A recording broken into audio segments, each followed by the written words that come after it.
Guys, town meeting is now open. I ask everybody to please stand and face the flag.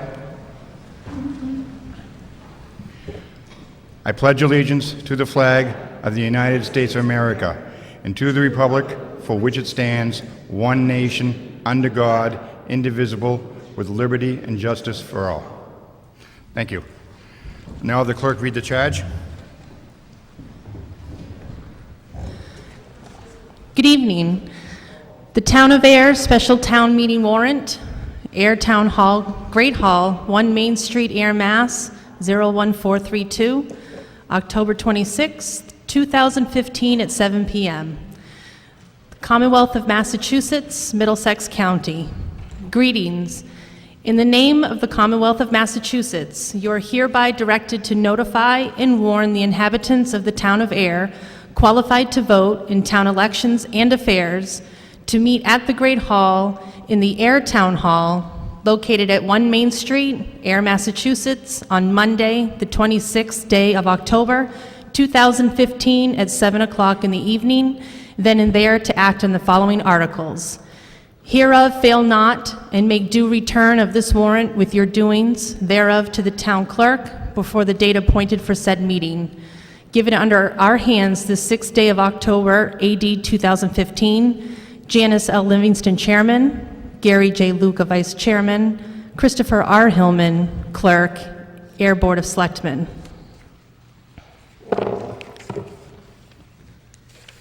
It attacked me. True copy attests Susan E. Copeland, Town Clerk and Tax Collector, October 6, 2015. As directed in the foregoing warrant, I have this day posted 3 attested copies in 3 public places, one of which was the Town Hall at least 14 days before said meeting, all as herein directed. Samuel A. Goodwin, Jr., Constable, October 6, 2015. Thank you. Article 1, pay prior year's bills. To see if the town will vote to raise and appropriate the following amount to pay unpaid bills of fiscal year 2015 as authorized under General Laws, Chapter 44, or take any action thereon or in relation thereto. Mr. Moderator? Ms. Livingston. I'm sorry, were you done? Okay. Did I interrupt you? Yeah, you did, right? Oh, I'm okay? Yeah. Okay. Just for a second there, I thought I interrupted you. I can't. There we go. I move that the town raise and appropriate the sum of $4,520.64 to pay the unpaid bills of fiscal year 2015 as printed in the warrant. It's been moved and seconded. Is there any discussion? Mr. Moderator, Mr. Luca. I'd like to amend that and move that the town use certified free cash in the sum of $4,520.64. Free cash became certified last Tuesday. Instead of taxing more, this isn't a recurring expense, so we're better off using the free cash, money that's available, instead of adding it to the Mr. tax. Luca, you made the motion. It has to be seconded, and then you can discuss it. It's been moved and seconded. Now you can discuss it. I think I'm done. Any further discussion? There being none, all those in favor of amending the article to read certified free cash, please say aye. Opposed? The article is amended. Is there any further discussion on the article as amended? There being none, all those in favor, please say aye. Aye. Opposed? It's unanimous, therefore it is 9/10 and the motion is passed. Article 2, non-union classification and compensation plan. To see if the town will vote to amend the personnel policy to replace the existing non-union classification and compensation plan with the following classification and compensation plan. See next page. As set forth by the HRS non-union classification and compensation study as authorized by the 2013 special fall town meeting, or take any action thereon or in relation thereto. Mr. Moderator. Mr. Luca. I move that the town vote to amend the amend personal policy to replace the existing non-union classification and compensation plan with the classification and compensation plan as printed in the warrant article. It's been moved and seconded. Any discussion? Lieutenant Gill.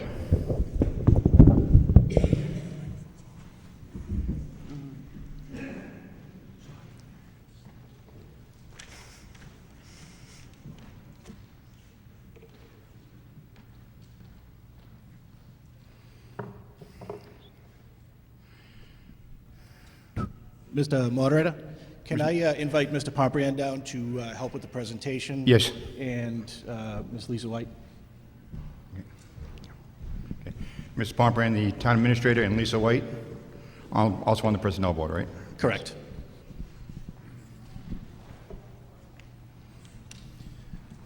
The purposes for Mr. Pomprian is to help give a historical rundown of what this study's gone through. Okay. Mr. Moderator, through you to the town meeting. Good evening.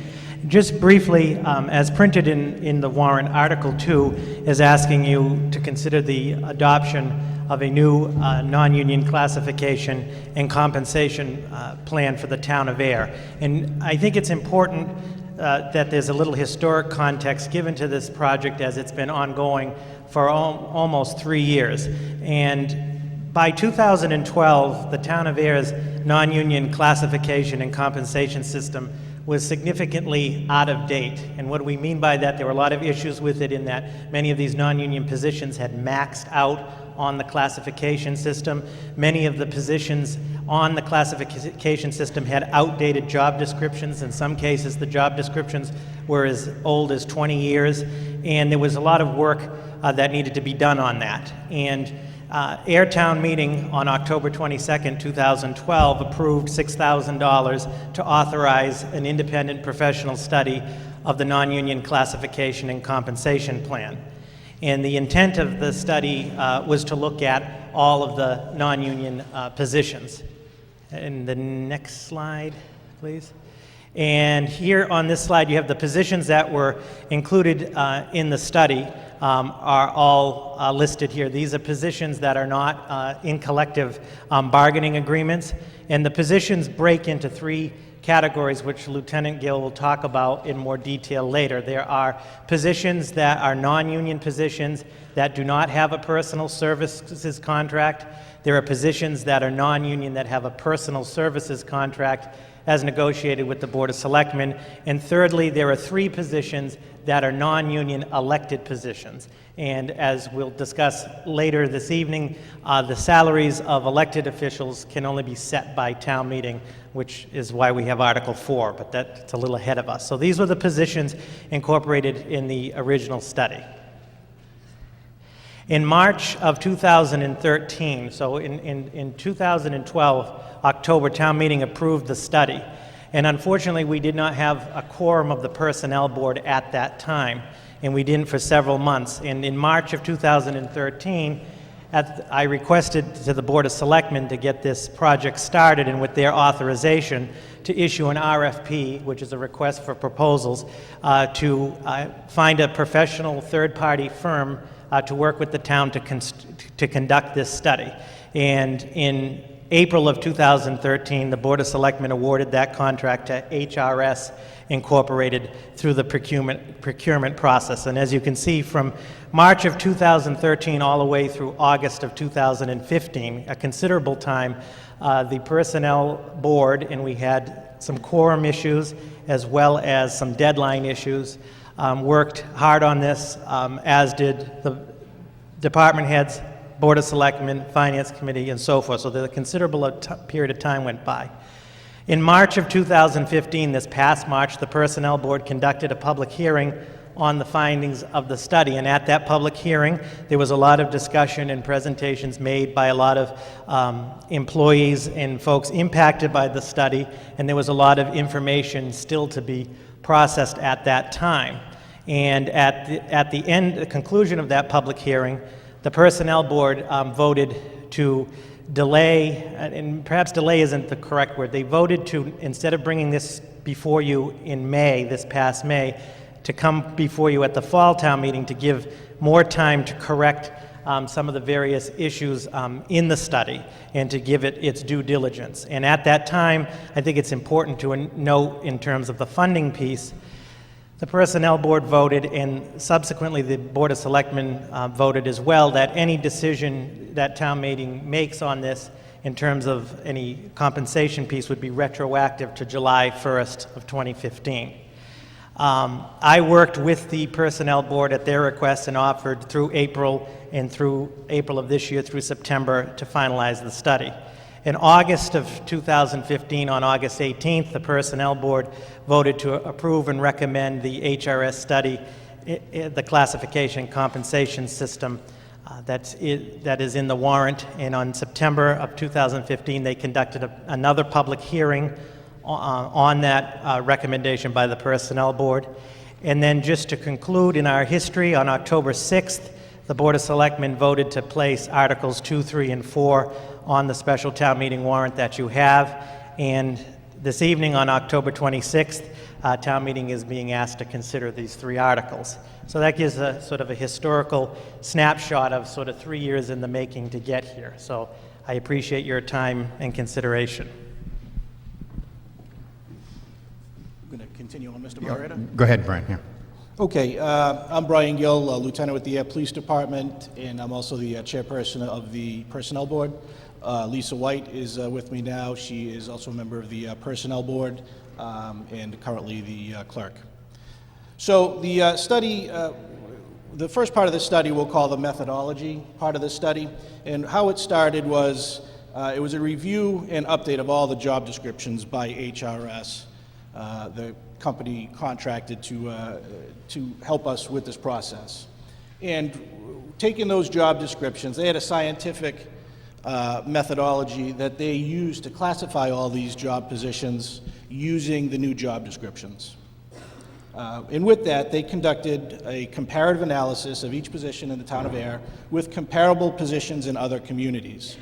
There was approximately 15 communities that were used. And taking all that into account, HRS provided a compensation and classification grid, a manual, and the methodology to update the system going on in the future. HRS presented the final materials to the Personnel Board. They were reviewed and adjusted by the Personnel Board in consultation with HRS and the administration. The adjustment had to happen because this study was started, as we heard in the historical rendition, several years ago. So what we had to do was take the data that was found there and bring it up to fiscal year 2016.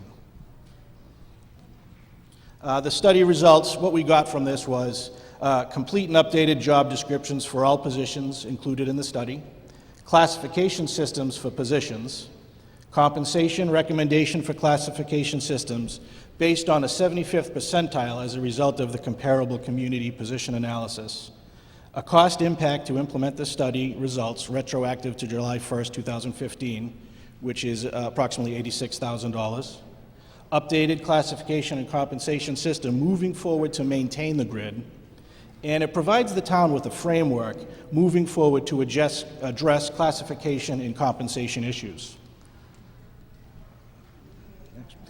This is where the positions that we have been placed onto the classification system, and they're graded. Right now, our positions fall between grade 8 and grade 17. The next slide shows this is the current compensation grid with the current employees that we have. So it shows between, it has a grade 7, but we have nobody on grade 7 right now, but it has a grade 8 to grade 17. So implementation. What we're asking from town meeting is to consider approval of Article 2, which is the non-union classification and compensation plan. We're considering the approval, we're asking you to consider the approval of Article 3, which is the funding for the non-union classification and compensation plan. And we're asking you to consider Article 4, which will adjust and set the salaries of the town clerk, tax collector, and town treasurer, at the recommended compensation as set forth by the study. All of the positions encompassed in the study are classified into three categories. One are the non-union positions without personal service contracts. The second group of employees are non-union positions with personal service contracts. And the third group is the non-union elected positions. Upon passage of Article 3, the positions without personal service contracts will be automatically placed on the classification and compensation grid and will receive any recommended compensation adjustment.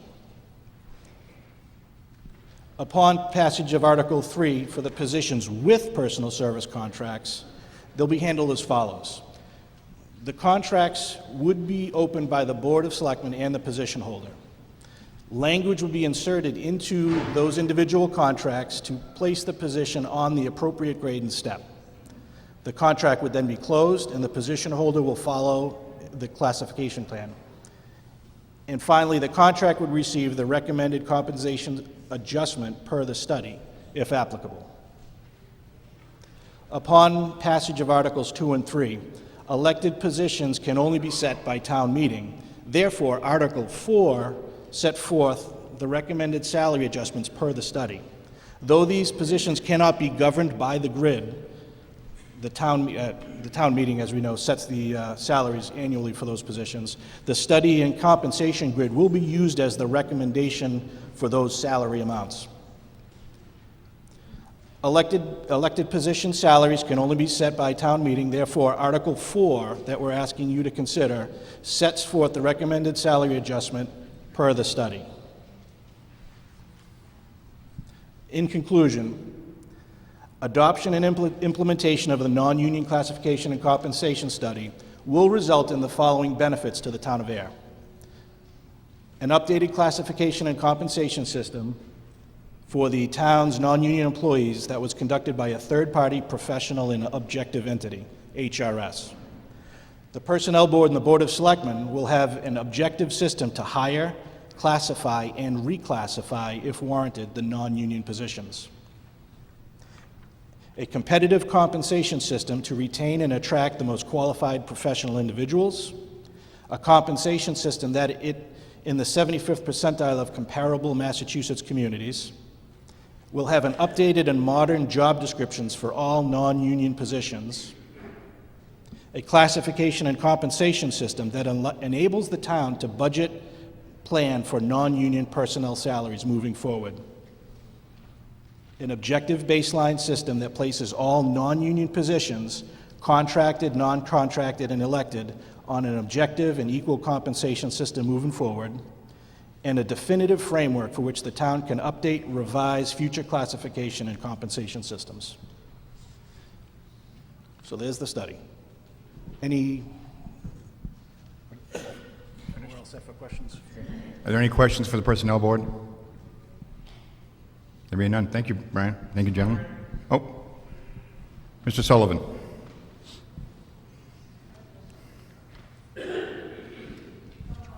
Connie Sullivan from East Main Street. I certainly appreciate all the hard work that's gone on by the different committees with respect to this process. It's tedious at best, and I know that it's gone for a long time. But a couple questions I have, and that is, Brian, you mentioned that the total impact of the budget, with this being retroactive back to July 1st of this fiscal year, would be roughly $86,000. How does that fit into the overall scheme of our town's budget, and will that necessitate a tax increase mid-year?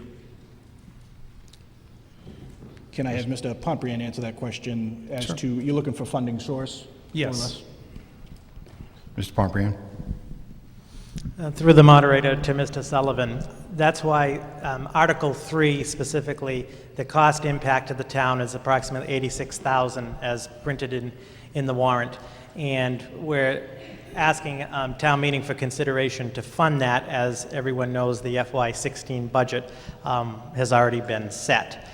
In terms of the impact for the current budget, there is currently approximately $100,000 in unused levy capacity available to the town. And last Friday, the town's free cash was certified for the general fund at approximately $1.4 million.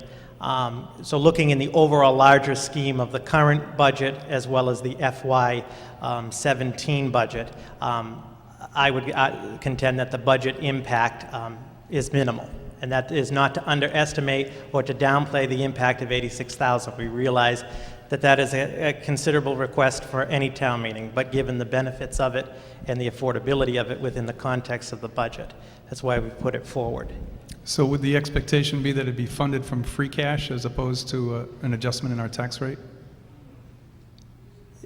Based on the Board of Selectmen, I don't want to speak for them, didn't take a definitive position, but as was presented in Article 1, it looks like there are amendments to consider using the free cash to fund it. Okay.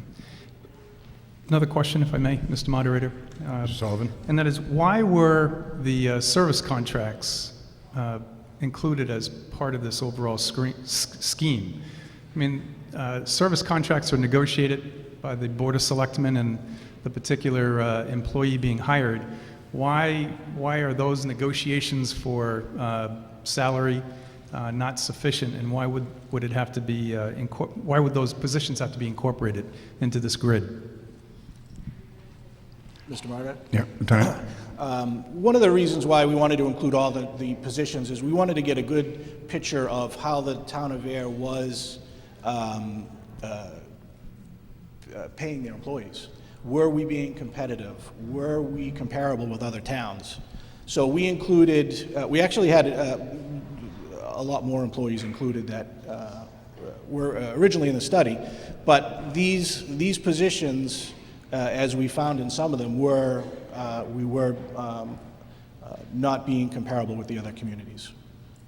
So the intent was to look at all of these positions and find out how the town of Ayer was paying all their employees. Was there any consideration given to leaving the service contract employees out of this grid? I don't think it would be fair to say a consideration to leave them out. There was definitely some questions as to, should we be including them, or at least should we be leaving them in? And going forward, we have always gone forward with not leaving them out. All right. One further question, Mr. Moderator. Mr. Sullivan? The grid is set up so that, and correct me if I'm mistaken, each year an employee would go up a step. Is that correct? Correct. So there's a built-in pay increase each year for the employees with this compensation plan. As with the old one as well. So would we be eliminating COLAs on top of this compensation plan?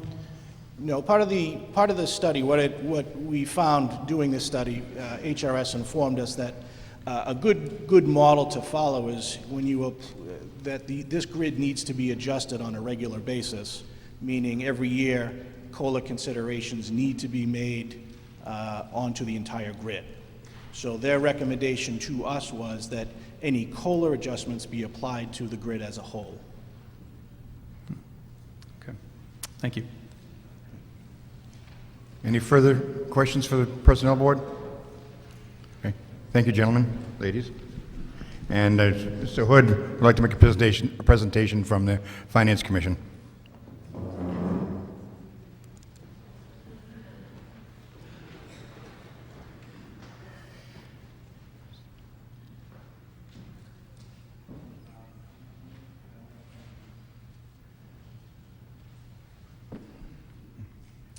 Thank you very much, Mr. Moderator. I will try and skip over the redundant information. I want to just take a moment to kind of clarify, I guess, some of the must-see TV that's happened over the last few weeks, the Finance Committee position in regards to the articles related to the study. The role of the Finance Committee is to provide information to town meeting, to let town meeting make an educated decision. That's what we want to do tonight. The other thing I do want to mention is that comments that are made in discussions during open session by individual members are not necessarily action or positions of the committee itself. Next slide, please. For Article 2, the Finance Committee recommends that by a vote of 3-0, which was taken on October 6, 2015. That has not changed at all. Support for Article 2 was reiterated at the Finance Committee meeting on October 14, 2015. For Article 3, Personnel Board recommend the increase retroactive to July 1st, 2015 by a vote of 3-0. I actually made that motion primarily because when we went into the public hearing back in the spring, a lot of the delays that came up with the study were related to HRS and some of the mishandling of the job descriptions, and we wanted to make sure that everything was accurate. The motion was made because we didn't want it to be detrimental to the employees. We really were trying to move forward to get everything into Springtown meeting.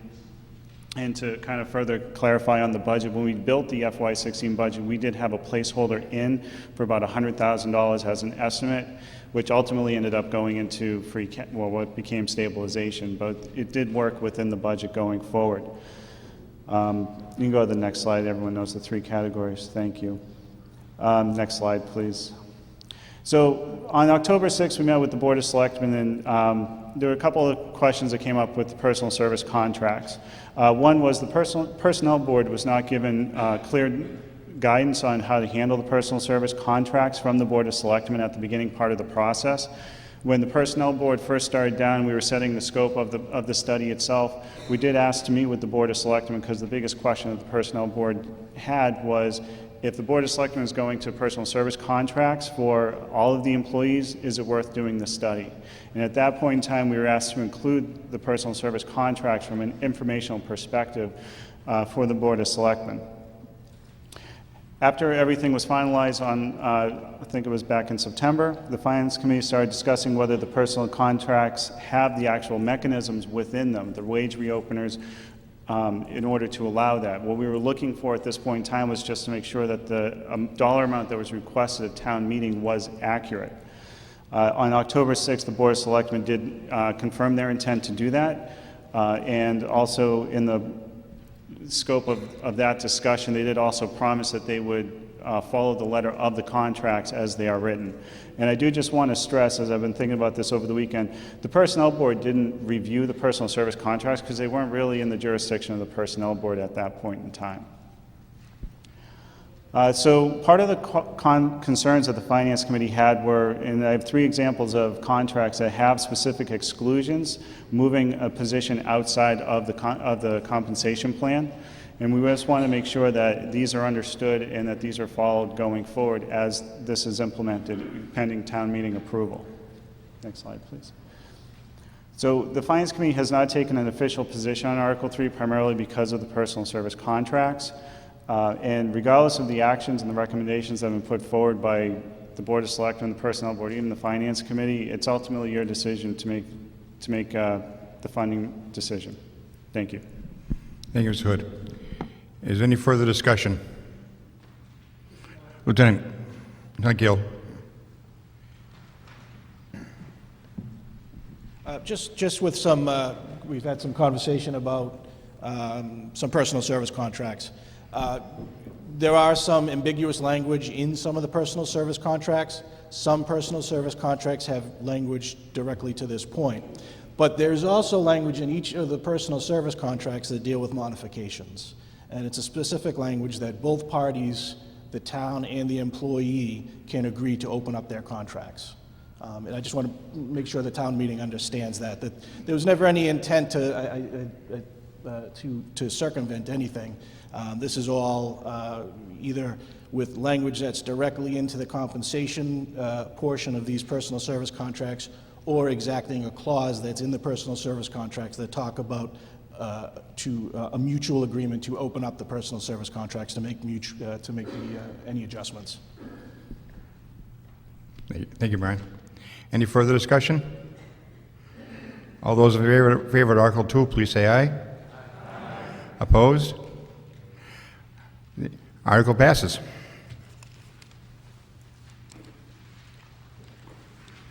Okay, Article 3, funding for the non-union classification and compensation plan. To see if the town will vote to raise and appropriate or transfer from available funds the sum of $86,367.09 to fund the non-union classification and compensation plan as set forth in Article 2, or take any action thereon or in relation thereto. Mr. Moderator, Mr. Hillman. I move that the town raise and appropriate the sum of $86,367.09 to fund the non-union classification and compensation plan as printed in the warrant. It's been moved and seconded. Is there any further discussion? Now, before I put it to a vote, I just want to let people know that the chairs are along the wall here are the non-voting section, so if you're sitting against the wall, your votes will not be counted. All those in favor, please say aye. Aye. Opposed? I heard one no. The article is passed. Article 4, salaries of elected officials. To see if the town will vote to revise the salary and compensation for the following elected official of the town of Ayer, funding therefore to be provided by the vote taken under Article 3 of this warrant. Town clerk, $30,715.52. Tax collector, $37,541.20. Treasurer, $68,256.72. Or take any action thereon or in relation thereto. Mr. Moderator, Ms. Livingston. I move that the town revise the salary and compensation of the town clerk, tax collector, and treasurer as printed in the warrant. Is it seconded? Been moved and seconded. Is there any further discussion? This requires a two-thirds vote, so all those in favor, please say aye. Aye. Opposed? Okay, we need to put this to a standing vote. So all those please, Mr. Lucchesi, thank you for volunteering to count. Yeah, yes, I was getting there. But I need a couple of people to count. Do you, what? Okay.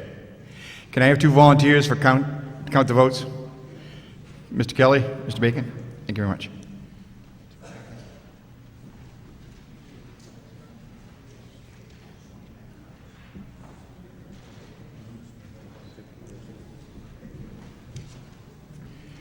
Okay.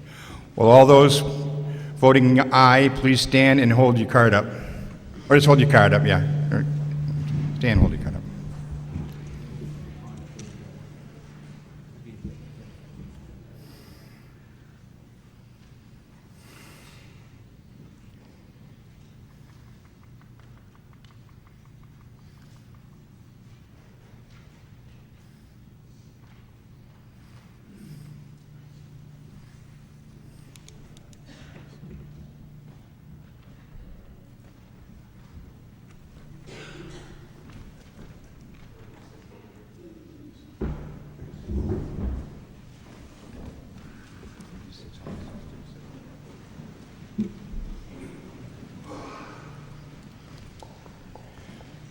Well, all those voting no, please stand and hold your card up.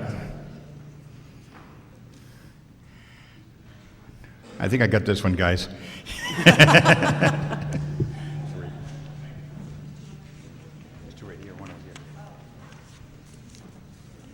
Okay.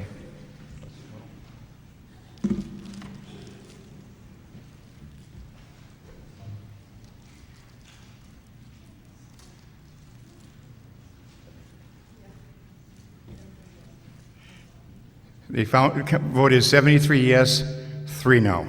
The article is passed. Article 5, supplemental appropriation for fire chief's personal services contract, emergency management director stipend. To see if the town will vote to raise and appropriate or transfer from available funds the sum of $2,340 to fund the fire chief's personnel services contract for the emergency management director stipend, or take any action thereon or in relation thereto. Mr. Moderator, Mr. Luca. I move that the town raise and appropriate the sum of $2,340 to fund the fire chief's personal services contract for the emergency management director stipend. It's been moved and seconded. Is there any, Mr. Moderator. Okay, go ahead. can I put it? Okay. Is there any further discussion? I'd like to amend that 2340 and have the article read to move to, for the town to raise and appropriate the sum of $2,750 to fund the fire chief's personal services contract and the emergency management director stipend. The reason for the increase... Is there a second? I always Okay. do that. I noticed. I'm sorry. The reason for the increase is since the base went up, there's a 5% stipend for the emergency management, stipend for the chief, who brings in hundreds of thousands of dollars in grants, which we love. But it's at $2,750 instead of $2,340. Is there any discussion on the amendment? Mr. Maxon. Could be wrong, but from my time in public office, I think one of the basic principles is, once we've warned the public how much we may be able to, we be spending, we may not then try to spend more than that. We would be authorized under the law to reduce this amount, as I understand it, but not to increase it. Is that correct? I do not believe so. And town council is saying no, that is not correct. Any further discussion? There being none, all those in favor, please say aye. Aye. Opposed? Motion's passed. Article 6. Oh, sorry, yes. Now we vote on the article as amended. Thank you. All those in favor, please say aye. Aye. Opposed? Now the article's passed. Article 6, Teenage Anxiety and Depression Solutions, TADS grant. To see if the town will raise and appropriate or transfer from available funds the sum of $4,000 to fund the town's portion of the Teenage Anxiety and Depression Solutions 2-year grant, November 1, 2014 through October 31st, 2016, or take any action thereon or in relation thereto. Mr. Moderator, Mr. Hillman. I move that the town raise and appropriate the sum of $4,000 to fund the town's portion of the Teenage Anxiety and Depression Solutions 2-year contract. Been moved and seconded. Is there any discussion? Mr. Moderator. Mr. Luca. Mr. Moderator, I'd like to amend to see if the town would vote to use available free cash for the sum of $4,000. And Okay. the reasoning, again, it's not a recurring cost, and it's something we can use we're better off using the free cash for. Okay. Is there any discussion on the amendment? There being none, all in favor of amending the article as stated? Please say aye. Aye. Opposed? Article is amended. Now is there any further discussion on the article as amended? There being none, all those in favor of the article as amended, please say aye. Aye. Opposed? The article is passed. Article 7, to see if the town will vote to raise and appropriate or transfer from available funds the sum of $10,000 to fund the town's holiday lighting fund, or take any action thereon or in relation thereto. Mr. Moderator, Ms. Livingston. I move that the town raise and appropriate the sum of $10,000 to fund the town's holiday lighting fund. It's been moved and seconded. Any further discussion? Sir?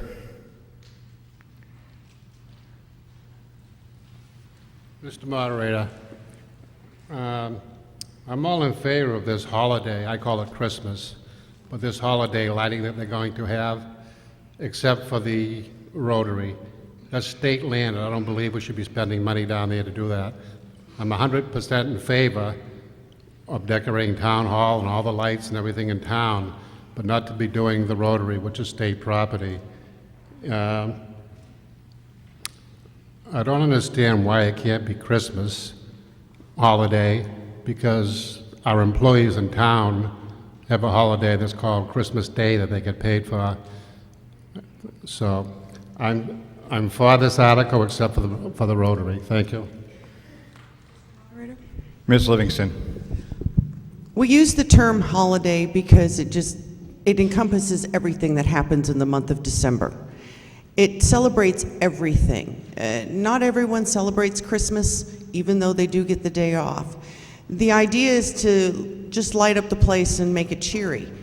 As far as the Rotary goes, yes, it is some state property, but we have lit it up before he's done the hard work here. But it's also one of the main entrances to the town of Ayer. So the idea is that it looks real pretty when you first come in, and then you keep going down the road and you're just lit up with excitement because of all the pretty lights. So that's why we do the Rotary, and that's why we call it holiday. I say Merry Christmas. I also say Happy Holiday. So we hope that you will vote for this. Thank you. Any further discussion? There being none, all those in favor, please say aye. Aye. Opposed? Motion is passed.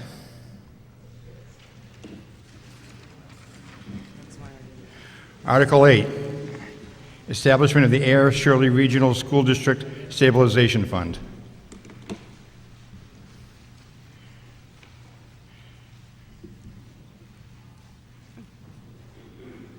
Mr. Kelly? Oh, okay. Everybody's ready. Except the moderator. To see if the town will vote to authorize the Ayer Shirley Regional School District to establish a stabilization fund in accordance with Chapter 71, Section 16G and a half of the Massachusetts General Laws, or take any action thereon or in relation thereto. Mr. Moderator, Mr. Luca. I'd like to move that the town authorize the Ayer Shirley Regional School District to establish a stabilization fund in accordance with Chapter 71, Section 16G and a half of the Massachusetts General Laws. Been moved and seconded. Mr. Moderator? Actually, Mr. Kelly's asked to do a presentation on this because the schools... Oh, Yeah, so- I just wanted to put a good word in for this. Okay. It makes sound financial sense to implement this and put it in place for the schools. Okay. Mr. Kelly. Mr. Moderator, thank you. Just very briefly to explain what it is that we're doing by establishing this fund. Currently, the school district has about $500,000 in an E&D fund, excess and deficiency. That's money that we've been able to squirrel away over the 5 years of the district. And actually, the first 250 of that came from the original Ayer and Shirley districts. So we've been able to save about $50,000 or $60,000 a year to take care of issues that come up, because once our budget is set, we don't have anywhere to go for additional funds to address issues that come up, like special ed cost increase, or fixes at Page Hilltop, or fixes at Laura White.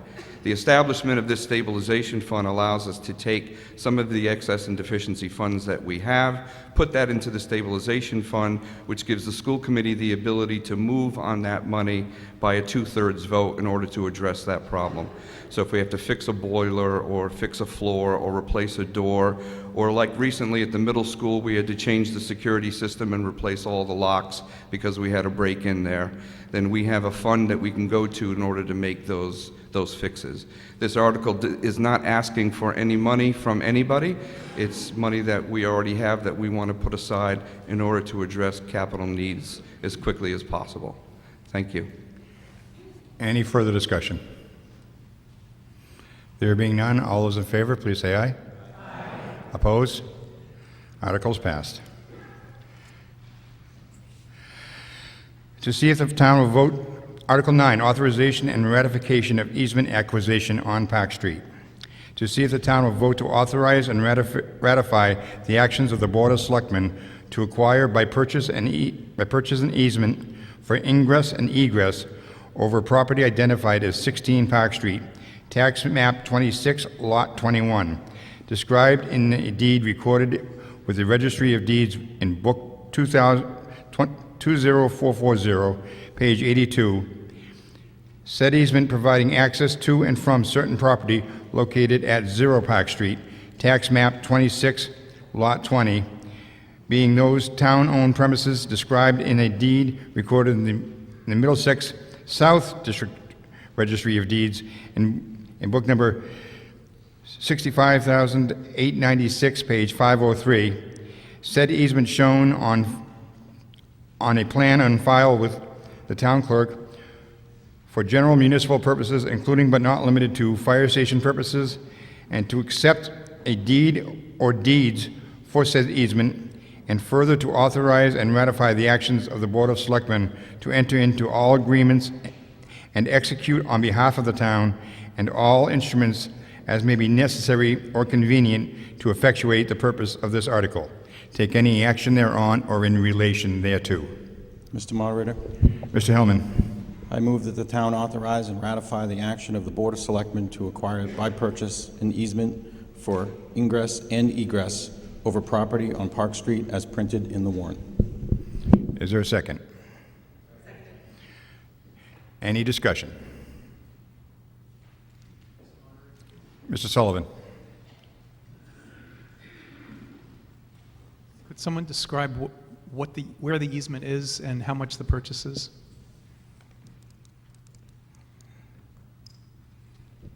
Mr. Pombriand. Mr. Moderator, through you to Mr. Sullivan.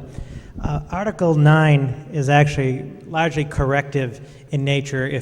Town meeting will recall back in May, town meeting authorized the acquisition of 0 Park Street, a parcel of land adjacent to the current fire station for a myriad of purposes.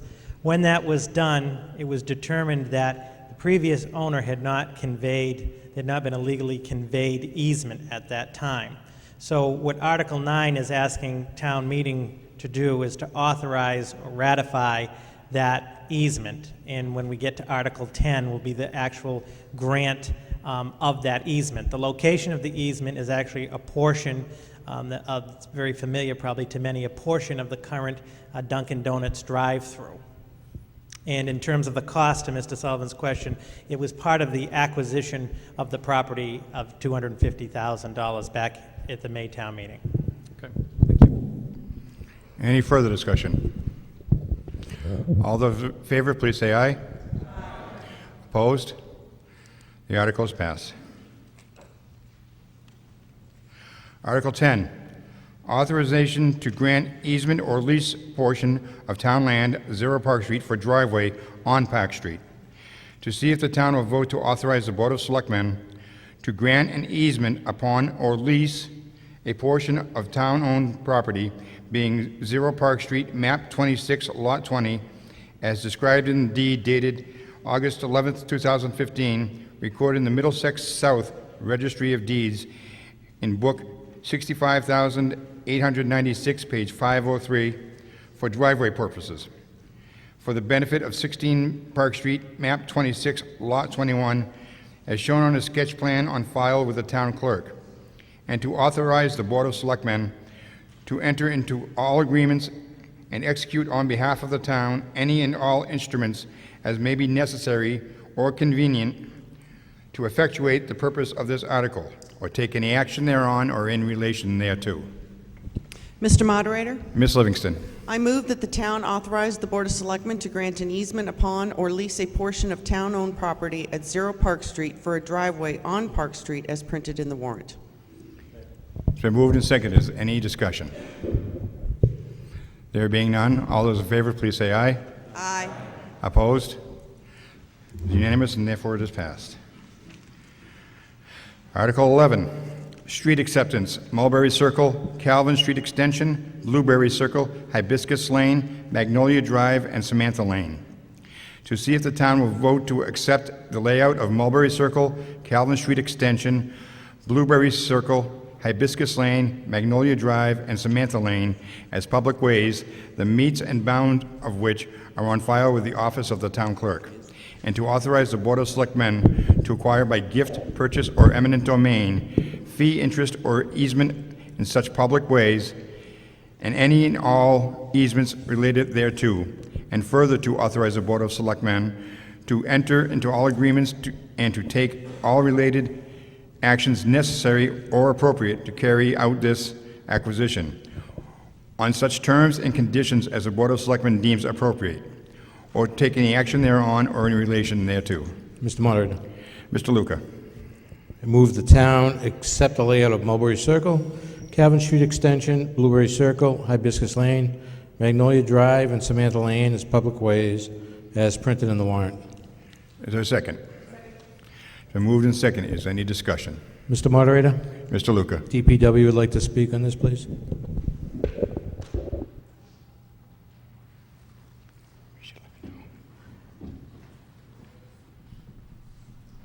Good evening, everyone. I'm Dan Van Skopwick, the town engineer. Just want to give a brief on the street acceptance.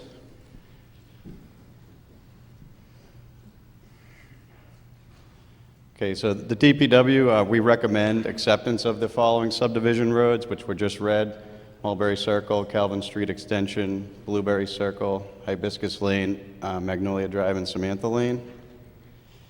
These roads are highlighted here on the map.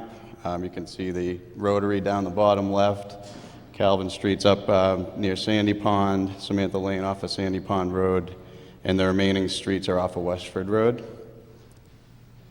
So these roads have been constructed to their approved subdivision plans, but they haven't been accepted, and it's advantageous for us to do that because right now, in their unaccepted state, they cannot be maintained, improved, or repaired by use of public funds, so we can't do any of that. And having them accepted, the town receives Chapter 90 pavement funds from the Commonwealth, and with more roads accepted, more miles of roads, more funds we get. And also, these roads will be eligible for improvements via the Chapter 90 funding and just in general as well. Any further discussion? All those in favor, please say aye. Aye. Opposed? Article's passed. Article 12, Water Enterprise Transfer, construction of Pingree Hill Water Storage Tank.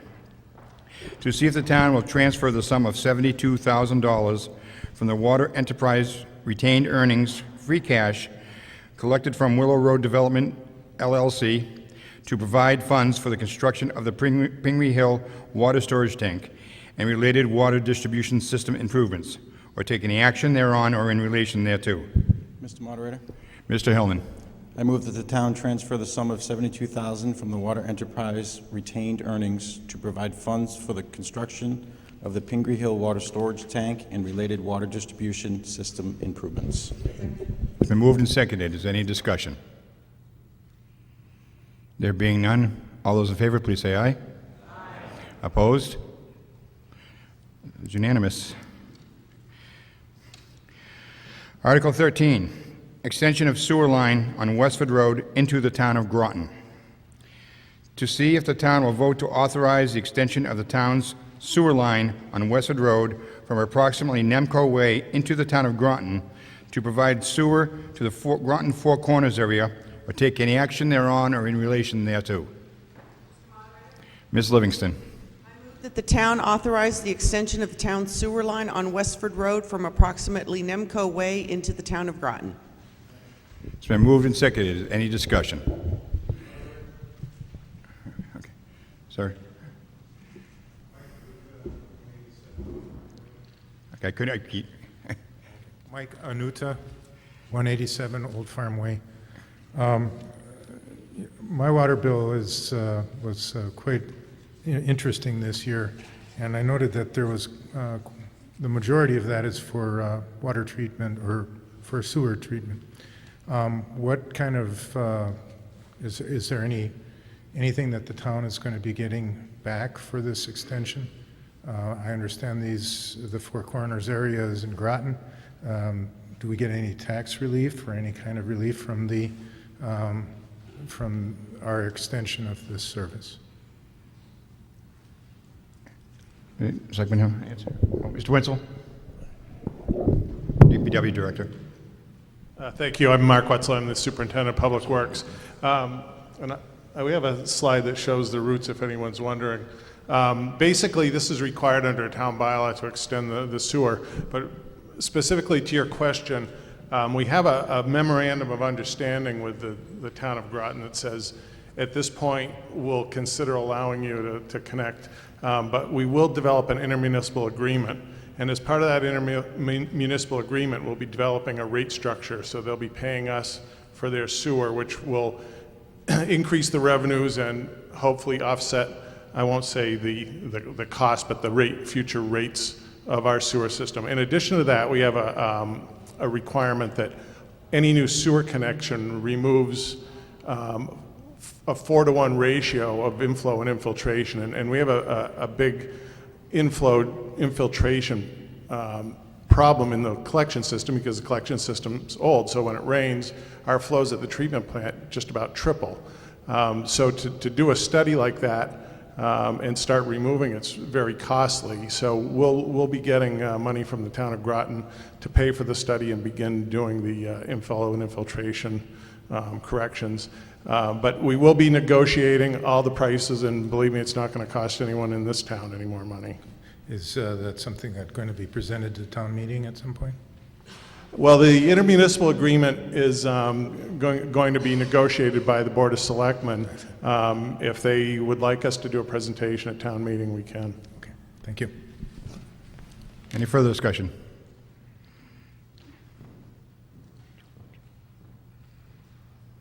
John Cadigan, 203 Autumn Ridge Drive. Could you comment on the load this will present to our system? How much reserve capacity do we have, and how much of that reserve capacity will this eat up? 1. 2, will they be paying for the excavation, the piping, and everything else to make this happen? That is, they, I mean Groton. Right. First of all, Groton is paying the total cost of everything, including, as most of you may recall, we paved Westford Road 2012. Any construction they do on the roadway, they're going to repave the whole road. They're not just going to do trench patches. So the whole extension right into the center of town will be at no cost to the Ayer ratepayers. The reserve capacity, yes. So we do have a small amount of reserve capacity at our treatment plant. Our treatment plant capacity is 1.8 MGD. A million gallons a day, and we typically run about 1.3. So we've got about 500,000 gallons a day of capacity. In addition, we bought capacity at the Devons wastewater treatment plant back in about 2001 that we do pay a significant amount of money on that reserve capacity, and we own 800,000 gallons a day of that, and we've been trying to negotiate that cost down, but it's the contract with Devons is pretty tight, and there's not much wiggle room in that negotiation. But that will become part of the intermunicipal agreement. So we do have more than enough capacity. They're only proposing to use 45,000 gallons a day, and as I said, we've got almost 500,000 gallons a day at our treatment plant.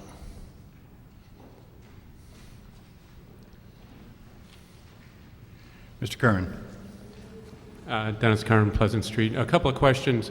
How, obviously, setting the rates for the Groton use of the water and sewer is obviously going to be critical. So how does that process unfold? That is, will Groton's rates be identical to Ayer rates? Will Groton be asked to pay more than a typical Ayer rate? We've gone through this process before when they were planning on sewering a much larger part of their town, and I looked at some preliminary rates, and the rates were higher than what the town of Ayer ratepayers pay. We do have different steps, and I can't recall exactly how much higher they were, but they were significantly higher than what the residents pay, and they would definitely not be less than what the residents pay. Mm-hmm. And secondly, would this give the town of Ayer some level of oversight or control over the development that future development that might occur at Four Corners? That is, if currently, I guess it's 45,000 gallons that they're suggesting that they would use? So if we'll sign an agreement that says this is how much wastewater we'll accept, and this is the characteristics of the wastewater, and any changes in that will have to be renegotiated in the agreement. So they have allocated in their 45,000 gallons a day some low-income or elderly housing in the Four Corners area, as well as some future development. But if we had a very fine juice factory move in there, they'd have to renegotiate on how much sewer they could send us and what the characteristics would be. And how does that negotiation happen, or does that come to town meeting? Does the Board of Selectmen negotiate those contracts individually? Does the sewer DPW negotiate it? I could find out from, maybe the selectmen could answer that, but I think it is an agreement that's signed by the Board of Selectmen as the water and sewer commissioners. I see. Thank you. Ms. Schultz. Ruth Max Schultz, Taft Street. There's a lot of undeveloped land between where the sewer line stops and the Four Corners, and it'll make all that land, even the farmland that's there, much more valuable for development. Have you done any calculations as far as housing that could be put in there now, and how that'll affect, not just from the Four Corners, but there's a whole lot in there that could possibly be developed now, make it much more valuable? We haven't done any evaluations of that. We've made sure that there is sufficient capacity if there's residents or businesses in Ayer that aren't currently on the sewer system, so they could connect in, and we'll have capacity in the system if there is development. But the development would follow the same process as any development in the community in the future. How much of that undeveloped land is in Ayer, other than the farmland on the right-hand side? Do you have? I think it's.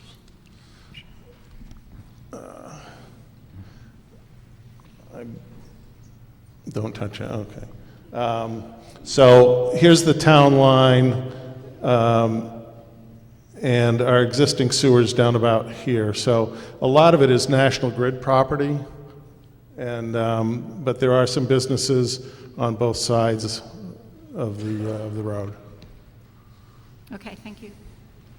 Any further discussion?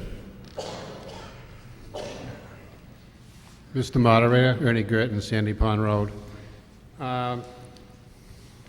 Is there any talk about, I know you're going to run the sewer line, about running a water line also at this point?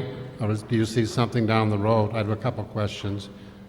I believe we have water in Ayer up to the town line. But I mean running it into Groton. No, they have water service at the Four Corners from their system, and we have water service. So there's right now no plans to connect the two systems. Okay, I thought they had wells up there. They have wells, right? They have public water supply at the Four Corners. Oh, okay. Also, it says to the Groton Four Corners area. How far does the area go? I know we're going right up by Shaw's and possibly across the street. They're not going much past, it's just going to be the businesses at the Four Corners is my understanding. They had originally wanted to do the Lost Lake area, and that got voted down at their town meeting. So it's just to do the commercial development and some housing in the Four Corners area. Also, there are some houses. I thought at first it was just going to be businesses, but any houses too? They've added some, I don't know if it's elderly or low-income housing, but primarily the town of Groton's trying to get a MassWorks infrastructure grant, and to get that grant, they needed to include a housing element. Okay. Okay, thank you. Any further discussion? Mr. Sullivan. So if I understand what you said before, we have about 1.3 million gallons per day of excess capacity? No, our current flow is 1.3 million gallons per day, and our plant capacity is 1.8 million gallons a day. So we have 500,000 or 500,000 gallons a day. But we have another 800,000 that we have in reserve at Devon's, right? Right. So wouldn't it make more sense to bring in as much sewage as we could to use that excess capacity and charge for it where we're paying for it anyway now? Yes. Yeah. And potentially lower our rates in doing so. Any further discussion? Mr. Luca. It's important going forward that Mark and Dan stay on top of it, and we also need to make sure that there's coverage going forward for infrastructure that 20 years from now, a pumping station might need to be replaced or whatever it may be, and we need to make sure that cost is figured in too. And we talked about that at one of the meetings. But we're nowhere near cost right now, so it's just in the talking stages.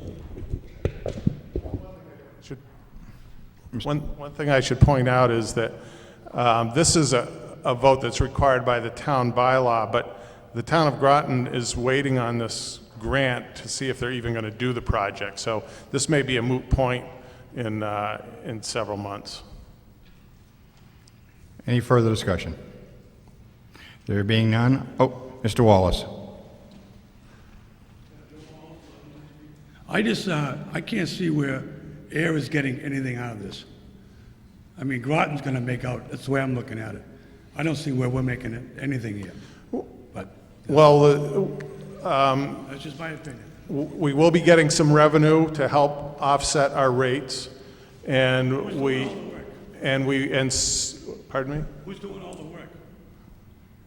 Well, right now, the town of Groton has a consultant doing the engineering, but that's... It's the town of Groton handling everything here. I mean, right. Are we in on this, or? It seems like we're supplying everything, but we're not. We're doing it. reviewing what they're proposing and making sure that they're doing it in accordance with our requirements. But we have no requirement to approve this if they are doing something we don't feel is good for the town. I just don't see where we're making out at all on it. Well, there are, as I mentioned also, there are businesses on Westford Road that currently have septic systems that wouldn't mind connecting to the sewer if it goes by their property. I know Rada is up there, and he's asked about when we're going to extend the sewer up there for his business. Well, if I was out there, I'd be looking forward to it too, but, you know. Any further discussion? There being none, all in favor, please say aye. Aye. Opposed? The ayes have it, the motion is passed.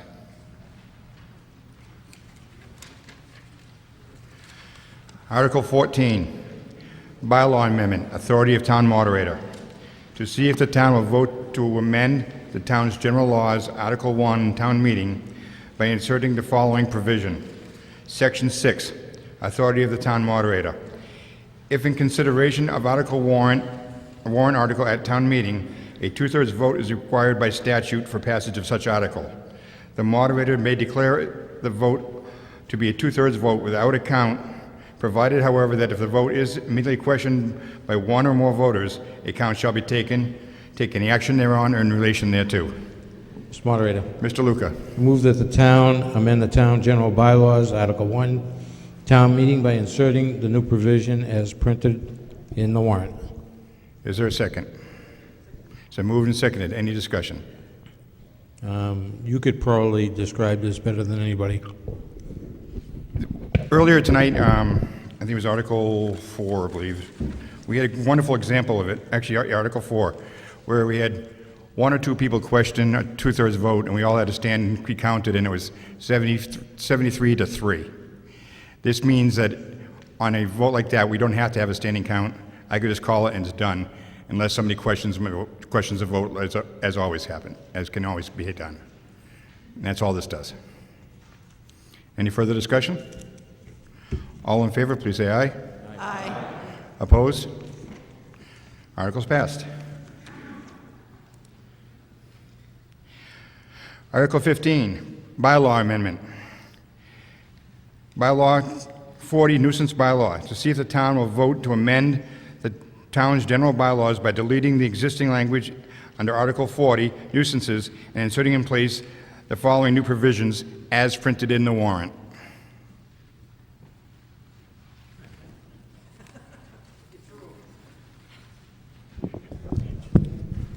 Mr. Moderator? Mr. Hillman. I move that the town amend the town's general bylaws by deleting the existing language under Article 40, nuisances, and inserting in its place, therefore, the new provisions as printed in the warrant. It is seconded. Second. Any discussion? Mr. Cadigan?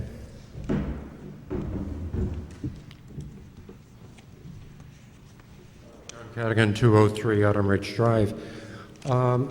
This is an extensive change, and it's a little bit difficult to walk through the warrant without knowing what it's replacing.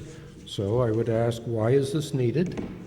And what changes does it make to the statute that is currently on the books? Mr. Farbrand? Mr. Moderator, through you to town meeting and to Mr. Cadigan's question. The Board of Selectmen had requested some time ago an analysis of the town's current nuisance bylaw, which is up on the screen. And some of the issues with the current nuisance bylaw is that some of the terms are poorly defined, some of the terms are not clearly defined. The issue of the authority and who is responsible for enforcing various aspects as it pertains to the nuisance bylaw were largely unclear. So the selectmen had authorized a review and a proposal of the rewrite of the bylaw. And what did that involve? So that they had authorized me to do some preliminary research with that. And what you have in your warrant is a framework of a nuisance bylaw after we looked at several examples, comes from the town of Framingham. And I just want to emphasize that's sort of the framework from the town of Framingham. Framingham was selected ultimately because the bylaw was felt to be clearer in its definitions of both what is, for example, blight, dilapidated, defining these terms. Secondly, it was clearer in the delineation of the authority, meaning the building commissioner where applicable, the police chief where applicable. Also, what it has that the current bylaw doesn't have is it formally prescribes a notification to any potential offender, where the current bylaw is silent on that. The proposed bylaw for tonight also has a review mechanism in it that requires that in any nuisance cases, two things. One, any involved party has the right to appeal or address the Board of Selectmen. And again, this more or less formalizes that. And secondly, that the town administrator shall conduct a monthly review of these activities. Again, sort of spelling out that in more detail. We took initially the Framingham bylaw, for lack of a better word, and it was sent to what we'll call an interdepartmental review. It was sent to the police chief, the fire chief, building commissioner, zoning enforcement officer, board of health, zoning board, across all of the departments to get their input. They put their input in, we changed this, we brought it before the Board of Selectmen in an open session meeting that they discussed. There were some further changes, and it went back for a second review. And at the conclusion of that second review, on October the 6th, the Board of Selectmen are recommending this as the new nuisance bylaw to replace the previous one on the books for the town. Final point is that I think all can agree there is no 100%, if you will, light switch solution with any nuisance bylaw. But one of the things that the town has experienced over the last several years in addressing bona fide nuisance situations, the current bylaw continued to present challenges in terms of its definitions and its ambiguity. And so that was the intent to put forth the town meeting a clearer bylaw. The final point is this body adopted at a previous town meeting, I believe in 2013 in the fall, the non-criminal disposition. And that is in the proposed nuisance bylaw. If you look on page 11, the bylaw may be enforced by the enforcement authority through any lawful means in the law, and also, but not limited to, the non-criminal disposition set forth by Mass General Law, Chapter 40, subsection 21D. And you can see the first offense is $50, the second offense is $100, third and successive offenses is $300. Town meeting previously adopted the non-criminal disposition, but it was sort of sticking out separately as opposed to within the body of this. Thank you, Mr. Moderator. Any further discussion? Mike Anuda, 187 Old Farm Way. I'm not sure what the, my concern is around the paragraph G, where it defines the nuisance to include snow and ice and any other debris. I'm not sure what the current bylaw states in that respect, but I live at the end of a cul-de-sac. I'm actually in the top of the T, if you could visualize a T in the stem. I'm at the top of the T, and during the winter, last winter in particular, the DPW, in clearing the roads, they have to put the snow somewhere, so they put it all over my front yard and the sidewalk, which I could not keep clear. And my concern is that someone would say, hey, your sidewalk is covered up and you're a nuisance. Mr. Moderator? Ms. Livingston. First of all, I want to rest assure everybody that if a complaint comes in about a nuisance, it's stated, there are mechanisms to go double check. And we had scenarios like what you're describing last year. So we are realistic. The current bylaw for nuisances is dated 1989. And so that's why it's been revamped, because you had requested it years ago. We're revamping it. But rest assured that all nuisances are fully evaluated to make sure that they are indeed a nuisance, because we have to, depending on the nuisance, the Board of Health has to go out, the police department has to go out, fire department has to go out, building inspector. If they don't, did I say Board of Health? Okay. If they come back and they say, no, there's nothing, then there's nothing. If they come back and say something, then we look into it deeper. We don't just go, oh, we got them, okay? Everything has to be properly evaluated. What we've done is just bring it more current, bring it more into the 21st century, because it was so old, and like you said, end some of the vagueness. But yes, there are many scenarios, and we certainly last winter we had many scenarios where people were complaining about how DPW had no place to put the snow, so it ended up on my sidewalk. How can I remove it? We do take those things, reality, into effect before we go do anything. So I just want to rest assured to everyone that just because somebody complains doesn't mean that it's a real complaint until it's been verified by all inspection agencies. And if they find nothing, then there's nothing. And if they find something, then it's reviewed and it's properly looked at, and you go talk to the person and see if it can get resolved way before you go doing anything severe. So I don't want anyone thinking anyone would be trigger happy. So definitely in cases of snow especially, yeah, we're probably all going to be going, yeah, me too, okay?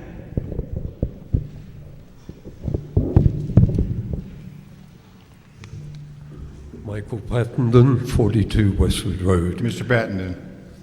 I'm not reassured, ma'am. When I read through this, I was appalled.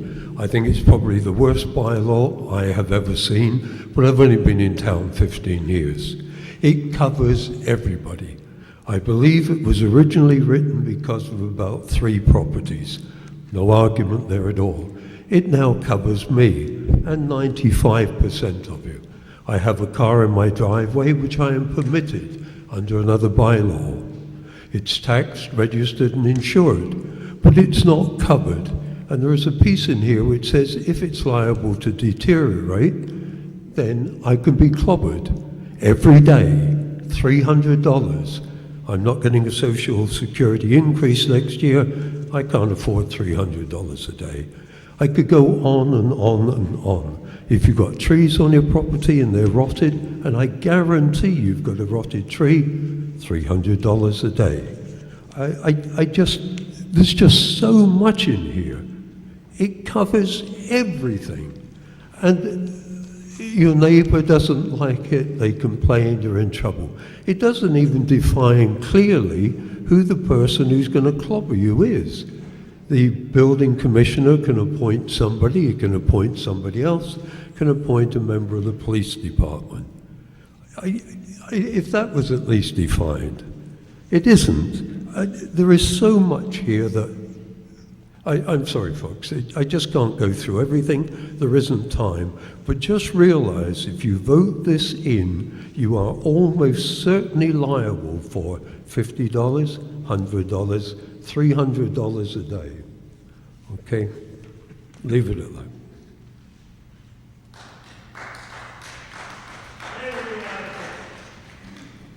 Excuse me? You need to be recognized by the moderator before you make a motion, and in order to do that, you need to get behind Mr. Sullivan. Okay, well, I'll get to you after Mr. Sullivan, then Mr. Lucchesi, okay? Okay. Hi, Anna Fadden, 5 Pearl Street. I had a hypothetical question.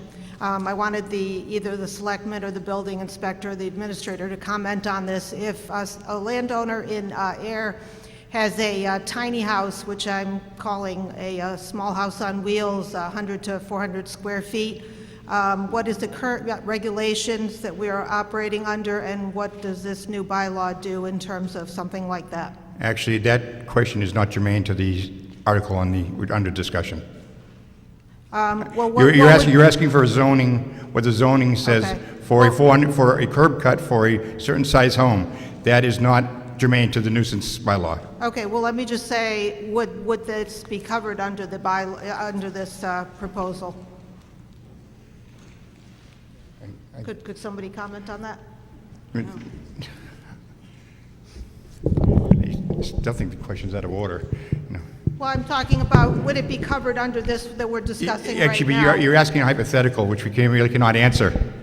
There's so many different variations. I'm sure Mr. Rich will agree. We cannot give you a legal statement I mean, on. sure, we just talked about the snow, too. You know, that was hypothetical, too. Well, I mean, that was real, but it could be hypothetical in the future, whatever. But if you, I could just get a comment. The question is not germane to the subject. I mean, I feel it is if I know you feel it is. It's not. I have to make. I'm the one who makes that decision. Okay. Okay. Mr. Maxon. Frank Maxon, William Street.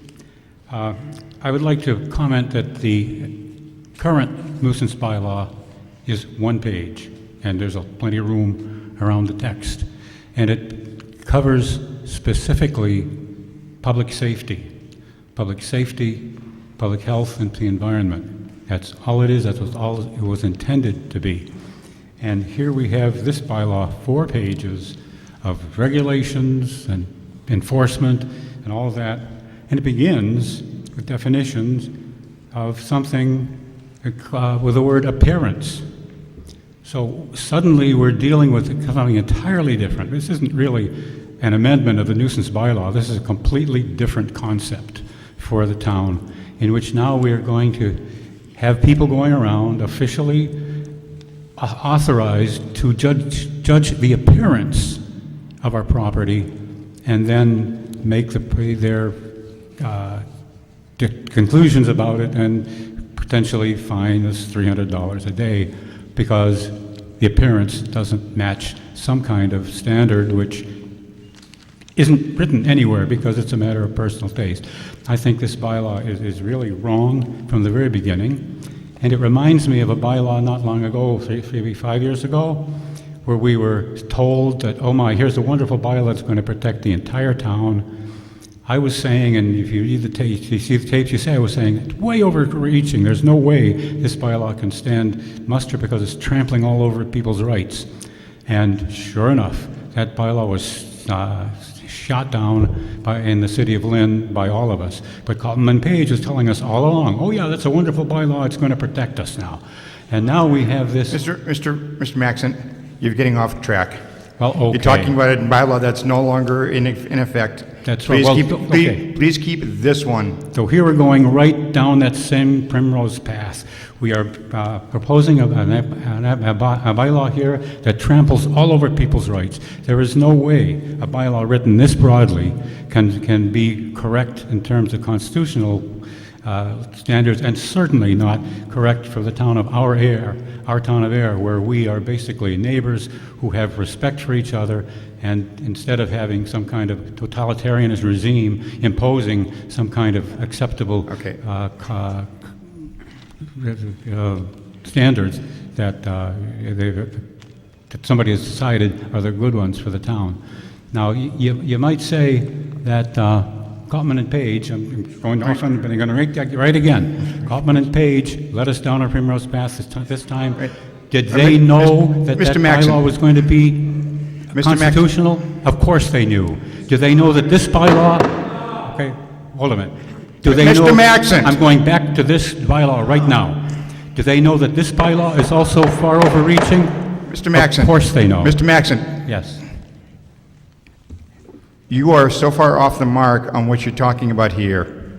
No, I'm saying this bylaw is completely overreaching, and I'm just using an example of how it have been written. Thank you. You went too far with the example, sir. Okay? Thank you. Mr. Sullivan. Thank you, Mr. Moderator. I happen to like this bylaw. I mean, I've heard concern by prior speakers about the concern of this bylaw being overreaching. Well, let me give you an example of what happens when we don't have a bylaw, such as our current nuisance bylaw, that doesn't have any bite. I've got an absentee landlord who lives next to my home, has trash that'll pile up for weeks because he doesn't provide a dumpster for his tenants. You call the Board of Health, and the best they can do is call the landlord under our current bylaw and ask him to remove it. And that trash will stay there for weeks. So I was thrilled when I saw this bylaw. It's not the fear of overreaching, it's the concern of actual problems that we have that this bylaw addresses. And I would recommend that we approve this.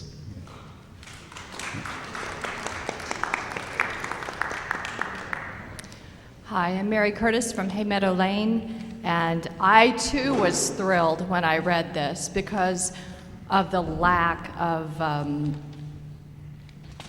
teeth in the current bylaws. Right now, I have a situation where the adjacent property owner has rusty old automobiles and abandoned tires, and there's vermin, and this is right next to some of it on my property, and I don't have any recourse at this moment except to file a lawsuit, which is expensive.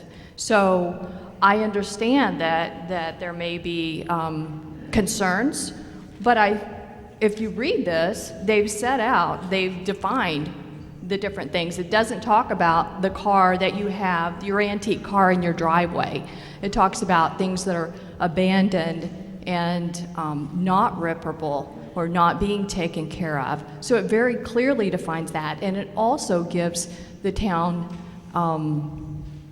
the means to take care of it. And there's a procedure. It's not just, hi, you know, we don't like your car, so let's just charge you $300. That's not what this does. This sets the procedure in place so that it can be reviewed, so that you can complain if you have a legitimate complaint, and you can have a review, and action can be taken to remedy this situation. Thank you.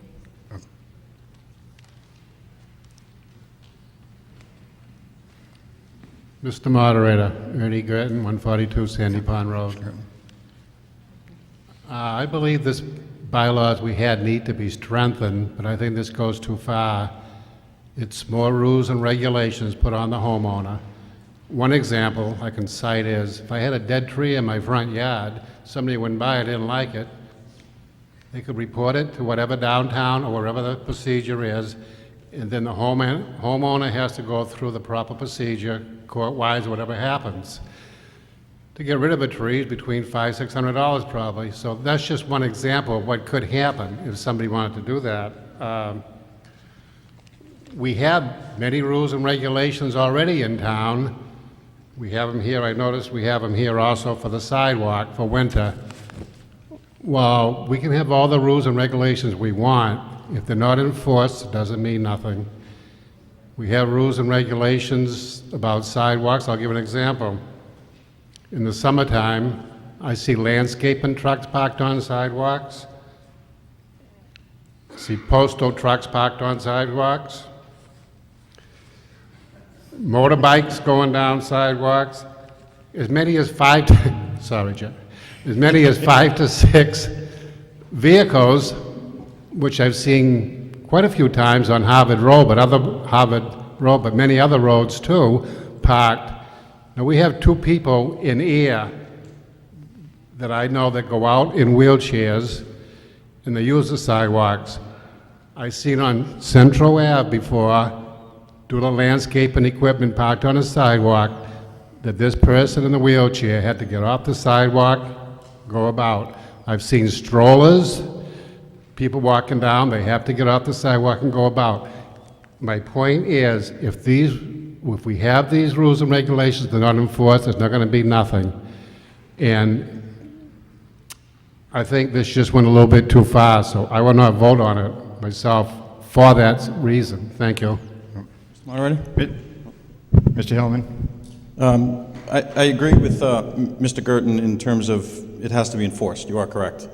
And what I'd like to point out too is this also delineates for the parties that may be charged with the nuisance what a clear nuisance is. What I may think is a nuisance may not be what is delineated in this policy. If I don't like, it's clearly stated, in this new policy, what and what is not a nuisance.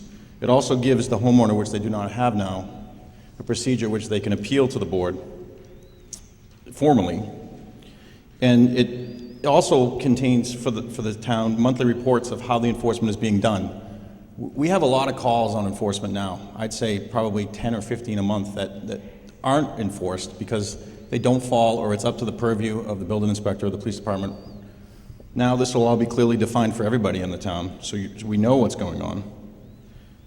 And it also clearly states the authority. It's the building inspector or the enforcement officer or the police chief. So I think it clearly spells out what the rules and regulations are instead of being vague, which they are now. They're very vague, and it's up to the interpretation of your neighbor or what, and it falls on whoever shows up to decide upon themselves whether this is something to enforce or not. Now this gives them a clear guideline to go by. Thank you.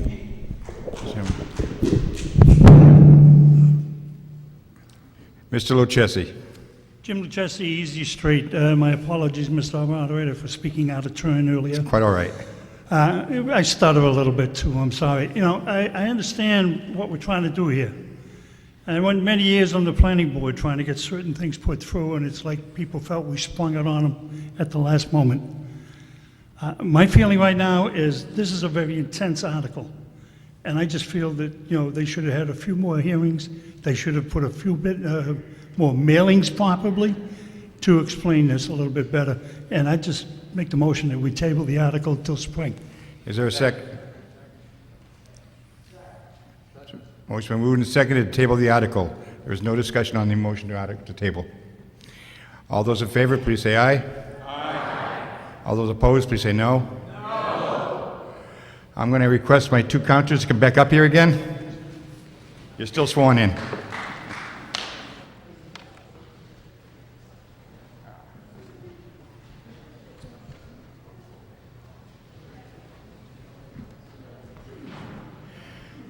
All those voting aye on the motion to table, please stand and hold your card.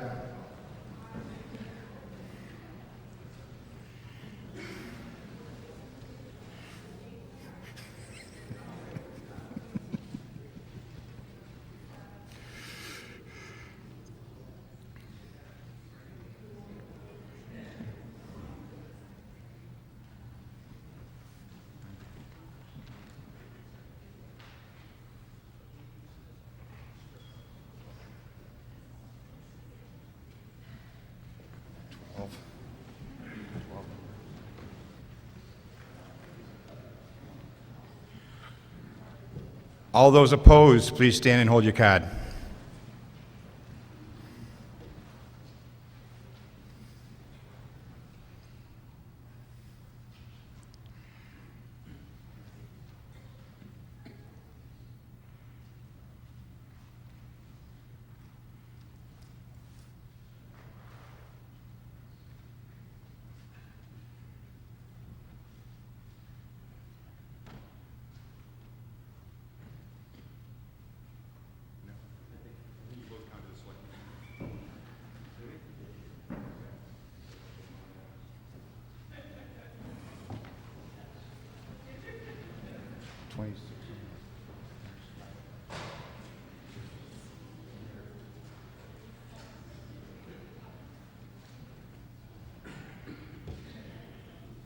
Vote is the ayes 35, the nays 51.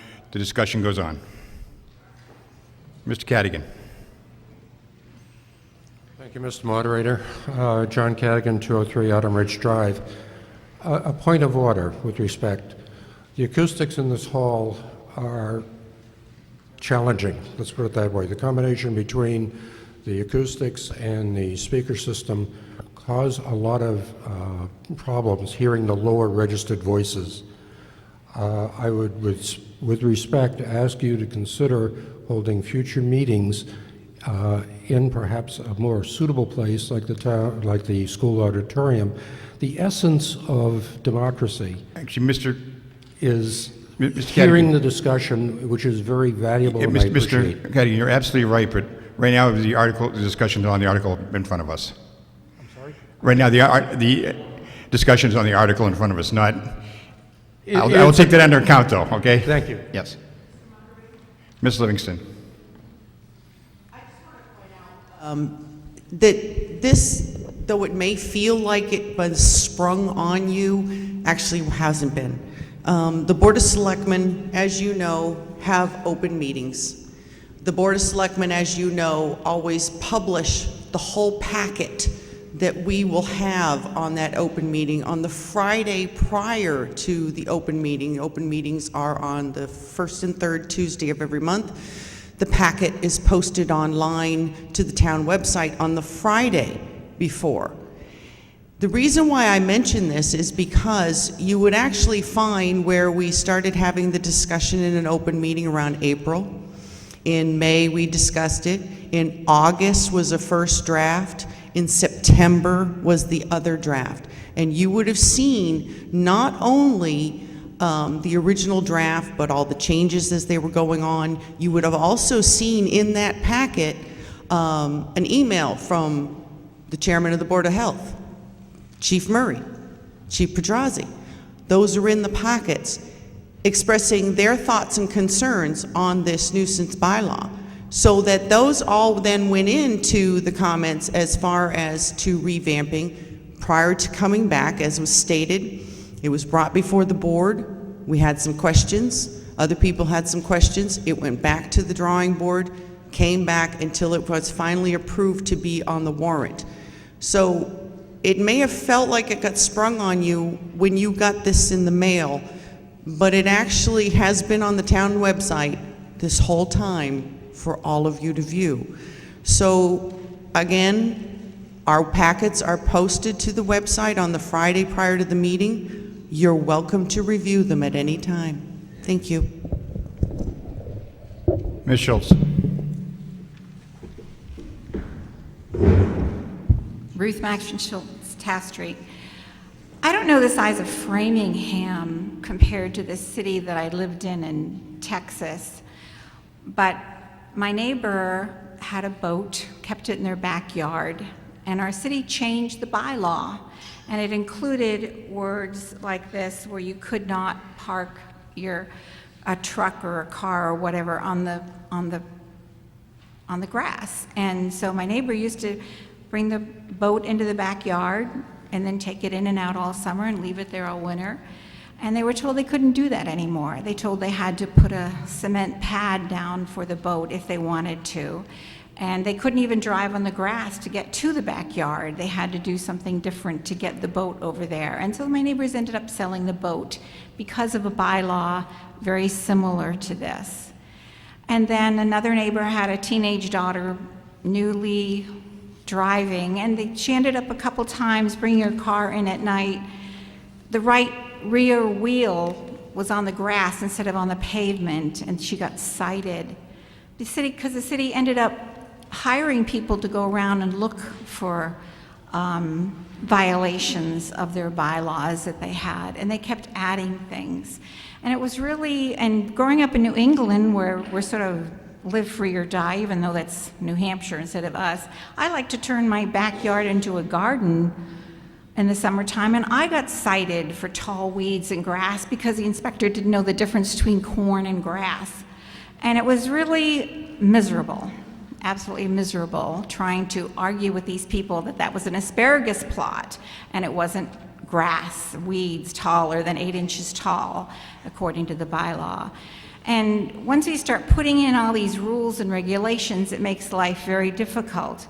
And I would like to make a motion to amend this bylaw under G, nuisance, to strike subparagraph C, on subparagraph D, to strike out the word dead, decayed, disease, or hazardous trees, to strike those words out. To strike out, if I can turn the page, to strike out the subparagraph F and the subparagraph G. Also, I'd like to strike out paragraph K. That's just too overwhelming. And I'd like to make that motion. Is there a second?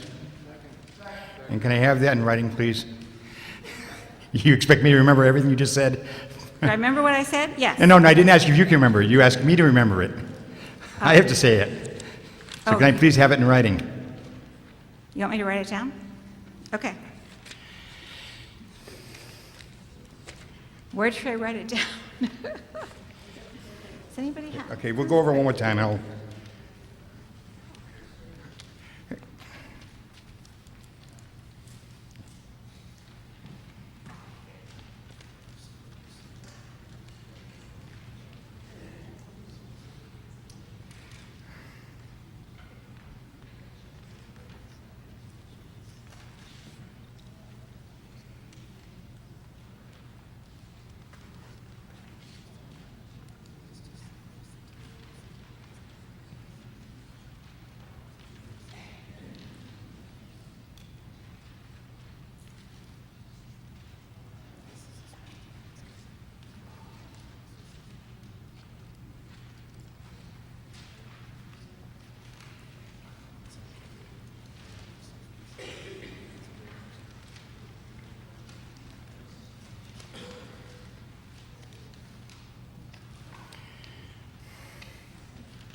Okay.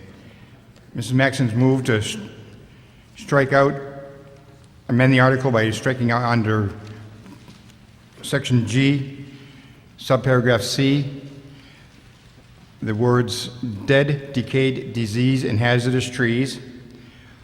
Strike out paragraph F, subparagraph F, and subparagraph G, and to strike out paragraph K in its entirety. Is there a second? Second. Okay. Is there discussion on the amendment?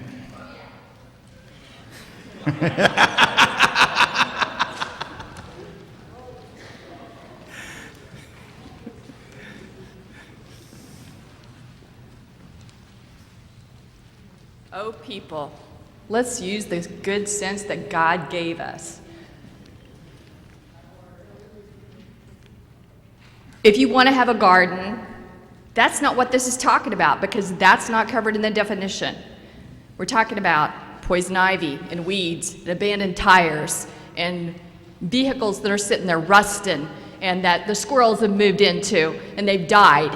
That's what we're talking about here, okay? We're not talking about your nice I've had this for, 20 years, car that you've got sitting in your driveway. We're talking about stuff that's sitting there rusting and that you're not using, and it's abandoned, and it's an eyesore. And then, if your neighbor has a problem with it, they go to the town and they say, I have a problem with that. And then the town says, oh, well, let's check into that. And so they check into it and they say, yes, that's a problem. Mr. Homeowner, please tell us why you have this stuff here and why you're leaving your stuff and it's sitting there rusted and you're not taking care of your property like the good citizen that you should be doing. Why aren't you doing it? And so then you have the opportunity to answer back to the town. And if the town still determines that it's a problem, then they have the recourse with this amendment, with this bylaw, to take action if that's warranted, okay? But we're not talking about the boat in Texas. We're not talking about anything else. We're talking about keep your property up, and we won't be having a conversation. Ma'am, the article is on the amendment that Ms. Schultz suggested. Okay. Not on the article, not on the proposed bylaw change in general, but on the Okay. specific amendment. So we've defined the items that were according to the definitions over there. And so there's personal property that's exposed to the elements without protection against deterioration. No, because it's going to fall apart and then it causes problems with the water that runs off. Vehicles, machinery, and mechanical equipment or parts thereof located on soil, grass, or other property surfaces. No, because it's going to cause a problem with the water runoff. Environmental, it's not good, okay? I've lost track of all the other pieces of it, but use your common sense, folks, really. Thank you. Any further discussion on the amendment only? Yes, hi, Larry Williams, Hatch Street. Yeah, I have a discussion on this. It just seems like this is custom fit to fit a few individuals that the town has a problem with, because I don't see how it would benefit all of us. I've lived in this town all my life, and people here do try to get along, and they do try to clean things up that are a problem. But I see people like lashing out at people like you have your own personal problems. Well, deal with it. There is courts where you can take people to court and deal with it. But, but some of the stuff in here is ludicrous. Okay. Ms. Williams, on the amendment, on what Ms. Williams, or Ms. Schultz suggested. Okay, thank you. Any further discussion on the amendment? Not on the bylaw in general, but on the amendment. Ms. Schultz. On the bylaw amendment on section E. I'll give everyone a chance to get to there. Oh, excuse me. No. She didn't ask for E. Okay. I have a great concern for the bike trail with the bike riders coming off there, flying around the corner, going up the Main Street sidewalks, not the roads. I've seen many, many times where parents will be walking out with their little kids, almost getting creamed by bikes. Mr. Schultz. Schick. Sorry. It's okay. She's Ms. Schultz. It's on the amendment that Ms. Schultz suggested only. Just on those articles that she wanted, that part of the thing she wants to strike out. Do you have anything to say on that part? That is what. No. That is the only thing in front of us right now. Okay. Once we deal with her amendment, then we'll come to the bylaw, the general bylaw itself. Okay. Now, we're on her amendment, or her proposed amendment to the bylaw. Okay. Is there any further discussion on Ms. Schultz's proposed amendment? There being none, all those in favor, please say aye. All those opposed, please say no. No. The noes have it. The amendment is not agreed to. Now the discussion goes on to the bylaw in general. Yes. Mr. Schick. So, I've been working on that corner for 58 years, and I've never seen so many bike riders. I have nothing against bike riders, but I've seen so many little children or elderly ladies or men coming in and out of the store and almost getting creamed by these bike riders. I have nothing against them, but bike riders should be on the bike trail, not on the sidewalks on Main Street. They should walk their bikes once they hit the end of that trail. Amen. Okay. Mr. Curran.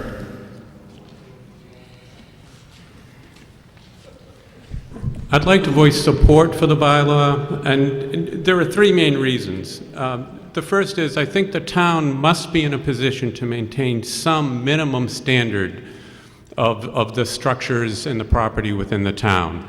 And some casual journeys through the town might be able to identify some properties which I think would reasonably be considered outside the bounds. And clearly the town has not been able to address those concerns these past few years. So I think that the town has to be in a position to maintain some minimum standard. Clearly, the current law has been unable to do that. And thirdly, I think the town owes it to its fire chief, board of health, board of selectmen, police chief, to provide them clear guidance and a clear set of guidelines that they are to follow when making these judgments, when evaluating these things. If the bylaw is too vague, too ambiguous, not well defined, then the people that we are saying go out and evaluate this and make a professional judgment can't do their jobs properly because we haven't been able to provide them the guidance necessary. So I think we owe it to them to give them the guidance necessary. And I understand that there is some concern about rights being trampled. My response to that is, with rights come responsibilities. And those responsibilities ought to be upheld by the property owners. And I don't think that the bylaw is overreaching because it allows for appeals. It allows for people to go before the Board of Selectmen, explain why it isn't a nuisance, ask that their property not be held as finable. So I would say that this seems like a reasonable thing to do for the town to vote for this bylaw. Thank you, Mr. Curran. Mr. Pattington. Thank you. Rebuttal witness, I guess. If I read this, personal property that is exposed to the elements without protection against deterioration, rust, or dilapidation. If you have a car in your driveway and it is not covered, it is exposed to the elements and is likely to deteriorate and rust. Okay, so $300 a day, go and buy a cover for your car. Thank you. Actually, if anybody wishes to make a motion, you will stand up and be addressed by the moderator first, please. Miss, there you go. Pam Papineau, Whitcomb Avenue. Wasn't recognized. While I understand what the Board of Selectmen is trying to do with this, and I agree that we probably do need something better than the existing bylaw, I really think this one goes a little too far in the other direction. And my concerns with this are several. Mr. Patton's already spoken to the exposed to the elements. That would forget automobiles, a child's toy, a patio chair, an umbrella. Those are all exposed to the elements. Can't have them. Vehicles. If you have a vehicle that's leaking oil, that's a concern. If I have a vehicle that is not leaking oil and I'm not in the Aquifer Protection District, who cares if I'm going to destroy the grass under that vehicle? Who cares? Why is that anyone's business? Property having inadequately secured windows and doors. What is an adequately secured window? Must it be locked? Must it be double locked, triple locked? This just gives, I don't think it clarifies. I think it actually opens many more opportunities for interpretation. And I think the thing that concerns me the most are two things under enforcement. One is that, please note that this says not only if this bylaw has been or is being violated, is likely to be violated. So now we're going to be investigating people who in the future might violate this bylaw. It's too broad. We can do better than this. So I don't disagree that we shouldn't have or should have a better nuisance bylaw. This just isn't it. And last but not least, who is the primary enforcement for this? The building commissioner. Our part-time building commissioner, who doesn't have enough time in his day that he spends here in Ayer to deal with the things that come under building commissioner. How many people are we going to hire to do all these investigations? Thank you. Mr. Pontbrand. Mr. Moderator, through you to Ms. Papineau and to some others, just for the purposes of clarification, because we know that erroneous information greatly creates a very slippery slope. And with that said, for the town meeting, as I know is aware, the town of Ayer has a separate abandoned vehicle bylaw that prescribes how abandoned vehicles are dealt with. And any resident in the town of Ayer, under that bylaw, is allowed to have one unregistered vehicle on your property. Again, when I say within reason, and as Ms. Papineau illustrated one point, if the vehicle was leaking fluids, et cetera, was a public safety or a public health issue, then the enforcement agency would deal with that. Secondly, with respect to the definitions that are in the bylaw, and I think the point is actually illustrated again by Ms. Papineau, that we all know that the town of Ayer has limited resources. Nobody has said, and I'll say this as the town administrator, and I find it concerning of some of the inflammatory rhetoric tonight, that we are going to resort to Gestapo techniques, that upon passing this bylaw that we are going to deploy the forces in mass to terrorize your rights, that the part-time building inspector and the Board of Selectmen, with limited resources as it is going to go after all of these little issues. As I said in my opening remarks, to clarify, the intent of this new bylaw is to spell out the definitions clearer.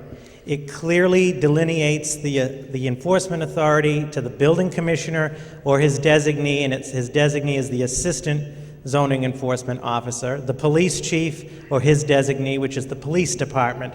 If you read in the bylaw, all of the issues of the sanitary health code, which are under the purview of the elected Board of Health and the Neshoba Boards of Health agent, are under the sanitary code. This doesn't, so the Board of Health, it clearly defines the Board of Health will follow the sanitary code.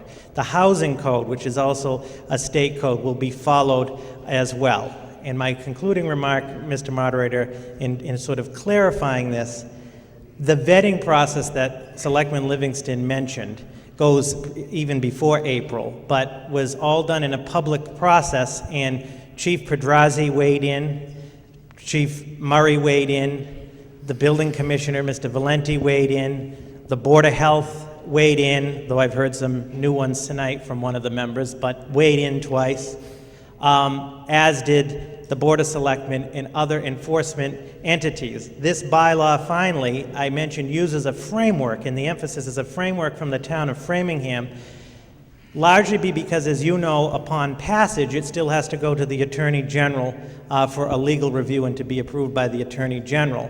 And the Selectmen are confident that this will be approved by the Attorney General, meaning that the concerns of rights and individual rights are taken into account. And I thank you, Mr. Moderator, for the opportunity for some clarification. Thank you, Mr. Pontbrand. Mr. Pattington. Briefly, paragraph G under definitions says the fact that a particular structure or use may be permitted under the zoning bylaw does not create an exemption from this one. I understand there is a bylaw, I refer to it, which allows people to have a car, etc., in their driveway. However, if this will override the zoning bylaws, okay, then there is absolutely no reason why it shouldn't override any other bylaw, such as the one that the administrator has just referred to. So I think it's still a valid point. Thank you. Mr. Sullivan. Mr. Moderator, I beg town meeting to approve this bylaw, and I request that you move the matter to a vote. So moved and seconded to move the question. All those, it's a non-debatable motion. All those in favor, please say aye. Aye. All those opposed, please say no. No. Okay, the motion to move is a 2/3 motion. Therefore, I'm going to ask my councilors to stand up because I can't question that myself.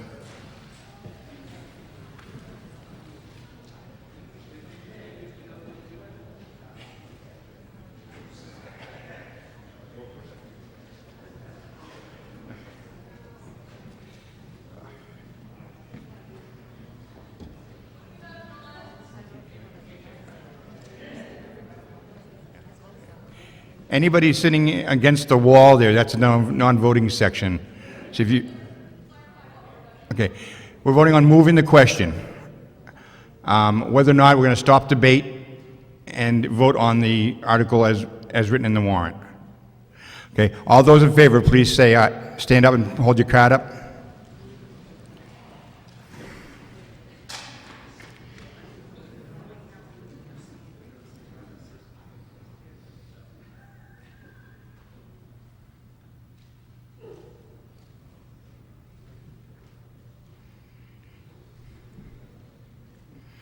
It's 2/3, so.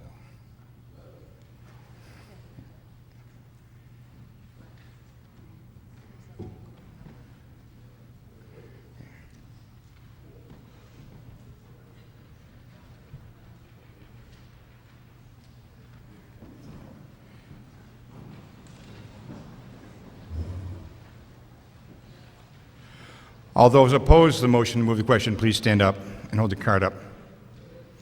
Remember, like I said, along the wall there is a non-voting section.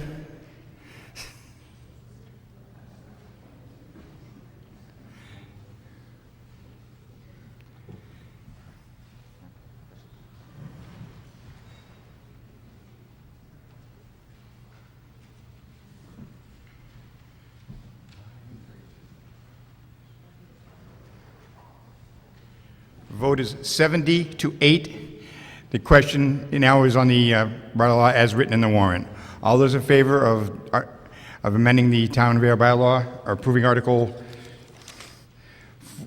15, please say aye.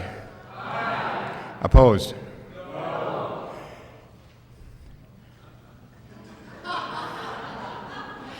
Gentlemen? Okay. All those in favor of, all those saying aye to the article, please stand and hold your card up.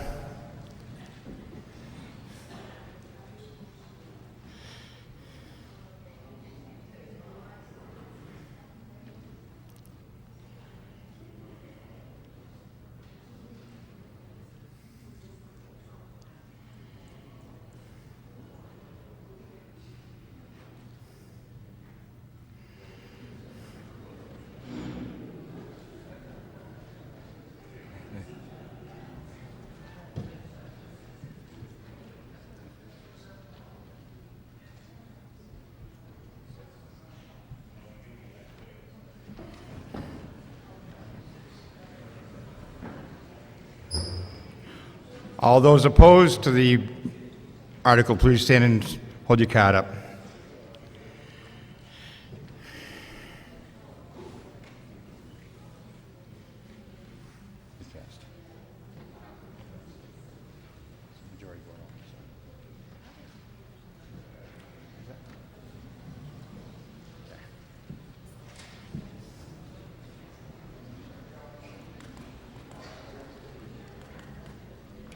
And 19.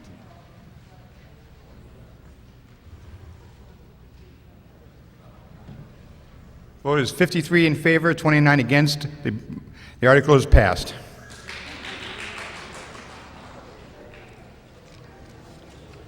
Okay. Article 16, bylaw amendment. Bylaw 38-A, consultant bylaw. To see if the town will vote to amend the town's general bylaws, Article 38A, consultant bylaw, by deleting the bylaw in its entirety, or take any action thereon or in relation thereto. Mr. Moderator. Ms. Livingston. Mr. Moderator, I move that the town vote to amend the town's general bylaws, Article 38-A, by deleting the bylaw in its entirety.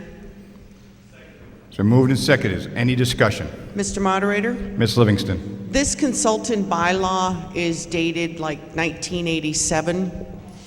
I won't say it was forgotten, but it wasn't necessarily remembered until recently when the planning board invoked it over the summer, all in their right. And that's when we noticed how old it was and how really had nothing in it. So by deleting this bylaw, it will not affect the planning board or any of the other boards being able to get a consultant, because they'll be covered under Mass General Law, Chapter 44, Section 53G. So what we would be doing is just removing our bylaw and using the state law. And if in the future it is determined that we do need a bylaw, then we would come forward with a new one. But this is just really to get, I'll use the word dead bylaw off the books and be able to use something that would be better for all the boards that would need to use one. Okay? Ms. Sable. Lori Nearing, Highland Avenue.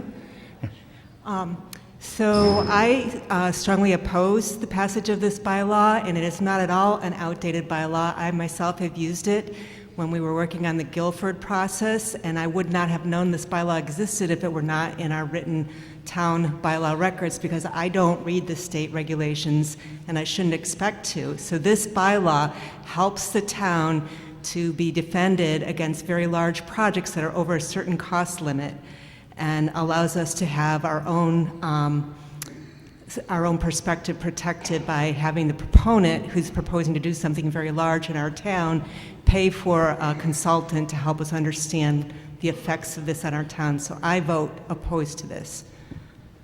Mr. Moderator? Mr. Luca.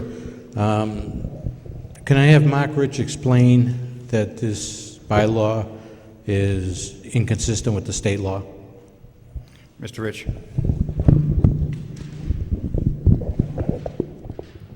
Thank you, Mr. Moderator, through you.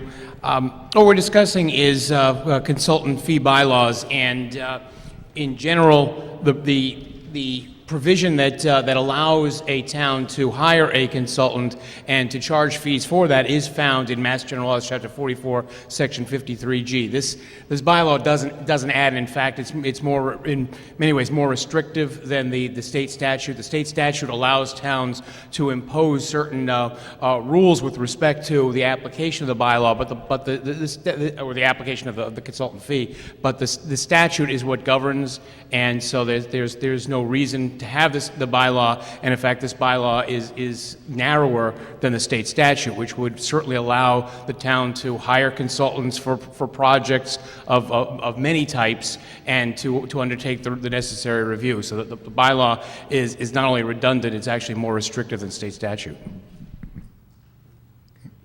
Any further discussion? There being none, all in favor, please say aye. Aye. All those opposed, please say no. The ayes have it. The motion is passed. Okay. Citizens petition. Senior citizen water and sewer bill discount. To see if the town will vote to allow senior citizens a 20% discount on water and sewage bills. Senior citizens cannot keep up with the rising cost of electricity, gas for autos, home heating, groceries, water, and sewer costs, and it goes on and on. Let's not forget the rising costs of medicines and health insurance. Many are also trying to help their grandchildren as much as possible that are living with their grandparents. Before somebody puts in a motion, town council has asked me to announce that regardless of this is passed or not, it's only a suggestion to the selectmen. It is not a binding on them. No, according to town council. But is there somebody making a motion?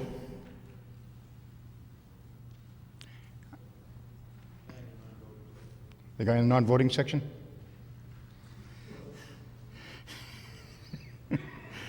Mr. Pattington.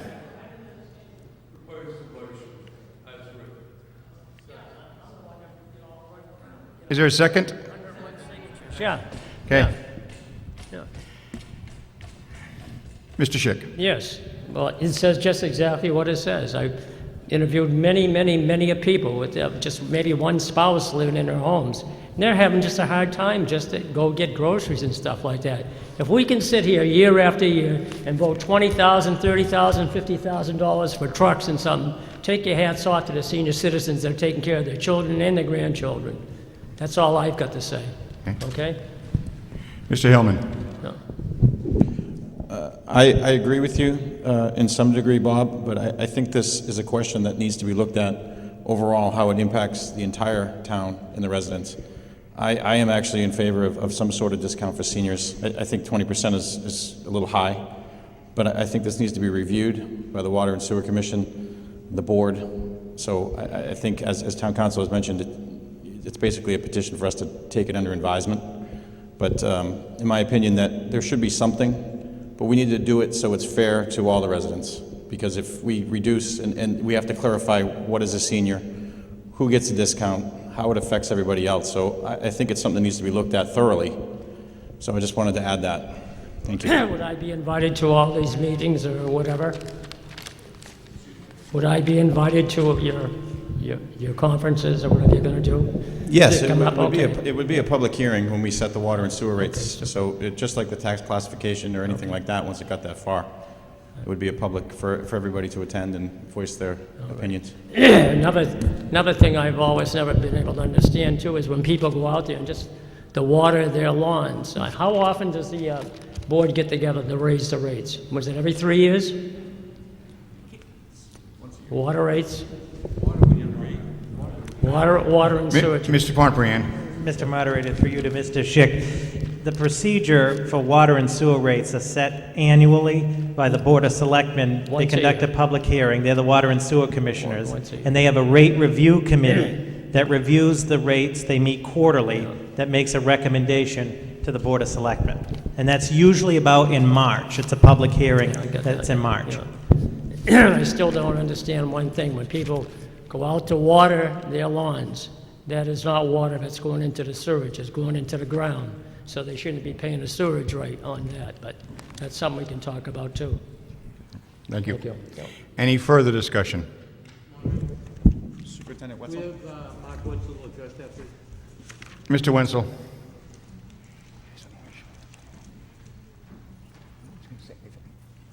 If I may, I did a little bit of research on this, and I figured I spent about 10 hours doing this, so I might as well present it. So basically, the eligibility is something that would have to be determined, and I looked at 2 different rate studies throughout the state to see who was offering senior citizen discounts, and some had senior citizen plus low income discounts. And they're kind of across the board. Some set a senior at age 65, some set a senior at age 70, some have a cap on how much the discount is, some are flat rates. There's eligibility requirements. You have to be the homeowner. So if you had a 2-family, you would only get the credit on your primary resident, things like that. So those are all the issues. They mentioned watering your lawns. We do have, at the DPW, you are eligible to put in a second meter. It does cost some money and for some extra plumbing, but if you have a second meter that you use for your outdoor use, then we only charge you for the water and not the sewer. And can you put up the next slide? So I did a little evaluation, and this took a little time because obviously we don't have in our billing database who senior citizens are, so I kind of had to compare the town census and the billing data. And I came up with about 450 senior households are currently water and sewer customers. Now, again, that's just a guesstimate from looking at the census and our water and sewer records. Our total water and sewer billing in 2014 was about $4 million. And a lot of that comes from the big users in town. They pay more than half of our water and sewer costs. The senior billing of the 450 households was about between $200,000 and $250,000 per year. So a 20% discount would be $40,000 to $50,000. And if we did that based on increasing everyone else's rates, roughly 1 to 1.5% would be the impact. I didn't look at, we have different tiers for rates. Most of the seniors are in the first tier, and we adjust all of our rates at different amounts for different tiers. So I didn't look at that, but about the rate impact is about 1 to 1.5% for the rest of the users. Yes, sir. Oak Ridge Drive. I appreciate this because that was what I was finding lacking, and appreciate the comments that this will go to the selectmen. I am all for relief. I do think it should be done by circumstance, not age. A year ago, I'm a qualified household if it's 65. Year ago, when I did not have work, I would have appreciated it. Now, I don't need it. So I would prefer this to be by circumstance, not age. Thank you. Mr. Scotchless. Rick Scotchless, Markham Circle here. I'm a senior citizen, and 20% sounds great to me, but I'm also on the Water Sewer Rate Committee, and 20% sounds disastrous. So I'd like to make an amendment to this motion to 10%. Is there a second? Second. Okay. Is there any discussion on Mr. Scotchless's amendment, changing it from 20% to 10%? There being none, all in favor, please say aye. Aye. Opposed, please say no. The ayes have it. The motion is amended to 10%. Mr. Maxon. Thank you, Mr. Moderator. Frank Maxon, William Street. It seems to me that it sounds very good to say let's give these people a discount, but let's make them wait for it until we go through these studies and everything else. And as a senior citizen myself, I can say I'm not that certain we would have that much time to wait. So I think it would be a reasonable position for the town to go ahead and say, let's do it right now, tonight, and then do the studies later on to find out how we should fine-tune the program to make it really workable and fair for everyone. But for the meantime, we could say, if you're a senior citizen, you've got a water bill, you get 10% discount, and let's worry about the details later on, but let's not wait, let's not make the senior citizen wait for this promise. Let's deliver on it now. Thank you. Mr. Moderator. Mr. Livingston. Just to clarify, first of all, as Rich stated, we are the Water and Sewer Commissioners. I am on the water and sewer rate. When this petition came in immediately upon us getting notified, it was immediately brought to our meeting, which I have the date here. It was the last Monday of September at 3 p.m. here in the town hall. And we immediately started talking about this. There is no way that we can walk out of here tonight and say, okay, tomorrow it's in effect. Because, first of all, it's talking about a senior citizen, so we'd have to identify you all, so that takes a few days, okay? Then you have to argue as to what age is a senior citizen. That takes a few weeks because there is no standard. So, rest assured that we are paying attention. Rest assured that the Water and Sewer Rate Committee is paying attention. We are talking about it. We talked about it on October 6th also, about how we are going to try to figure out the best way to do this. I don't feel like doing this for months and months and months, just trying to figure this out. Those of you who know me know I try to, let's do it now. But it does take a little time. There's no way to be able to push the button tomorrow and put this into effect. And as Town Council has stated, it really is just you making sure that we've heard you. We've heard you, okay? I was making a point that we've heard you, okay? And I have a sneaking suspicion that if we try to ignore you, you won't let us anyways. So we can't do it tomorrow, but it is on the radar. It is being looked into, and hopefully we will come up with something that makes everyone happy very soon. Okay? Thank you. Thank you, Ms. Livingston. And try not to injure other selectmen, please. Oh, it's fine. Any further discussion? There being none, all in favor, please say aye. Aye. All opposed? The motion is passed. Do I hear another motion?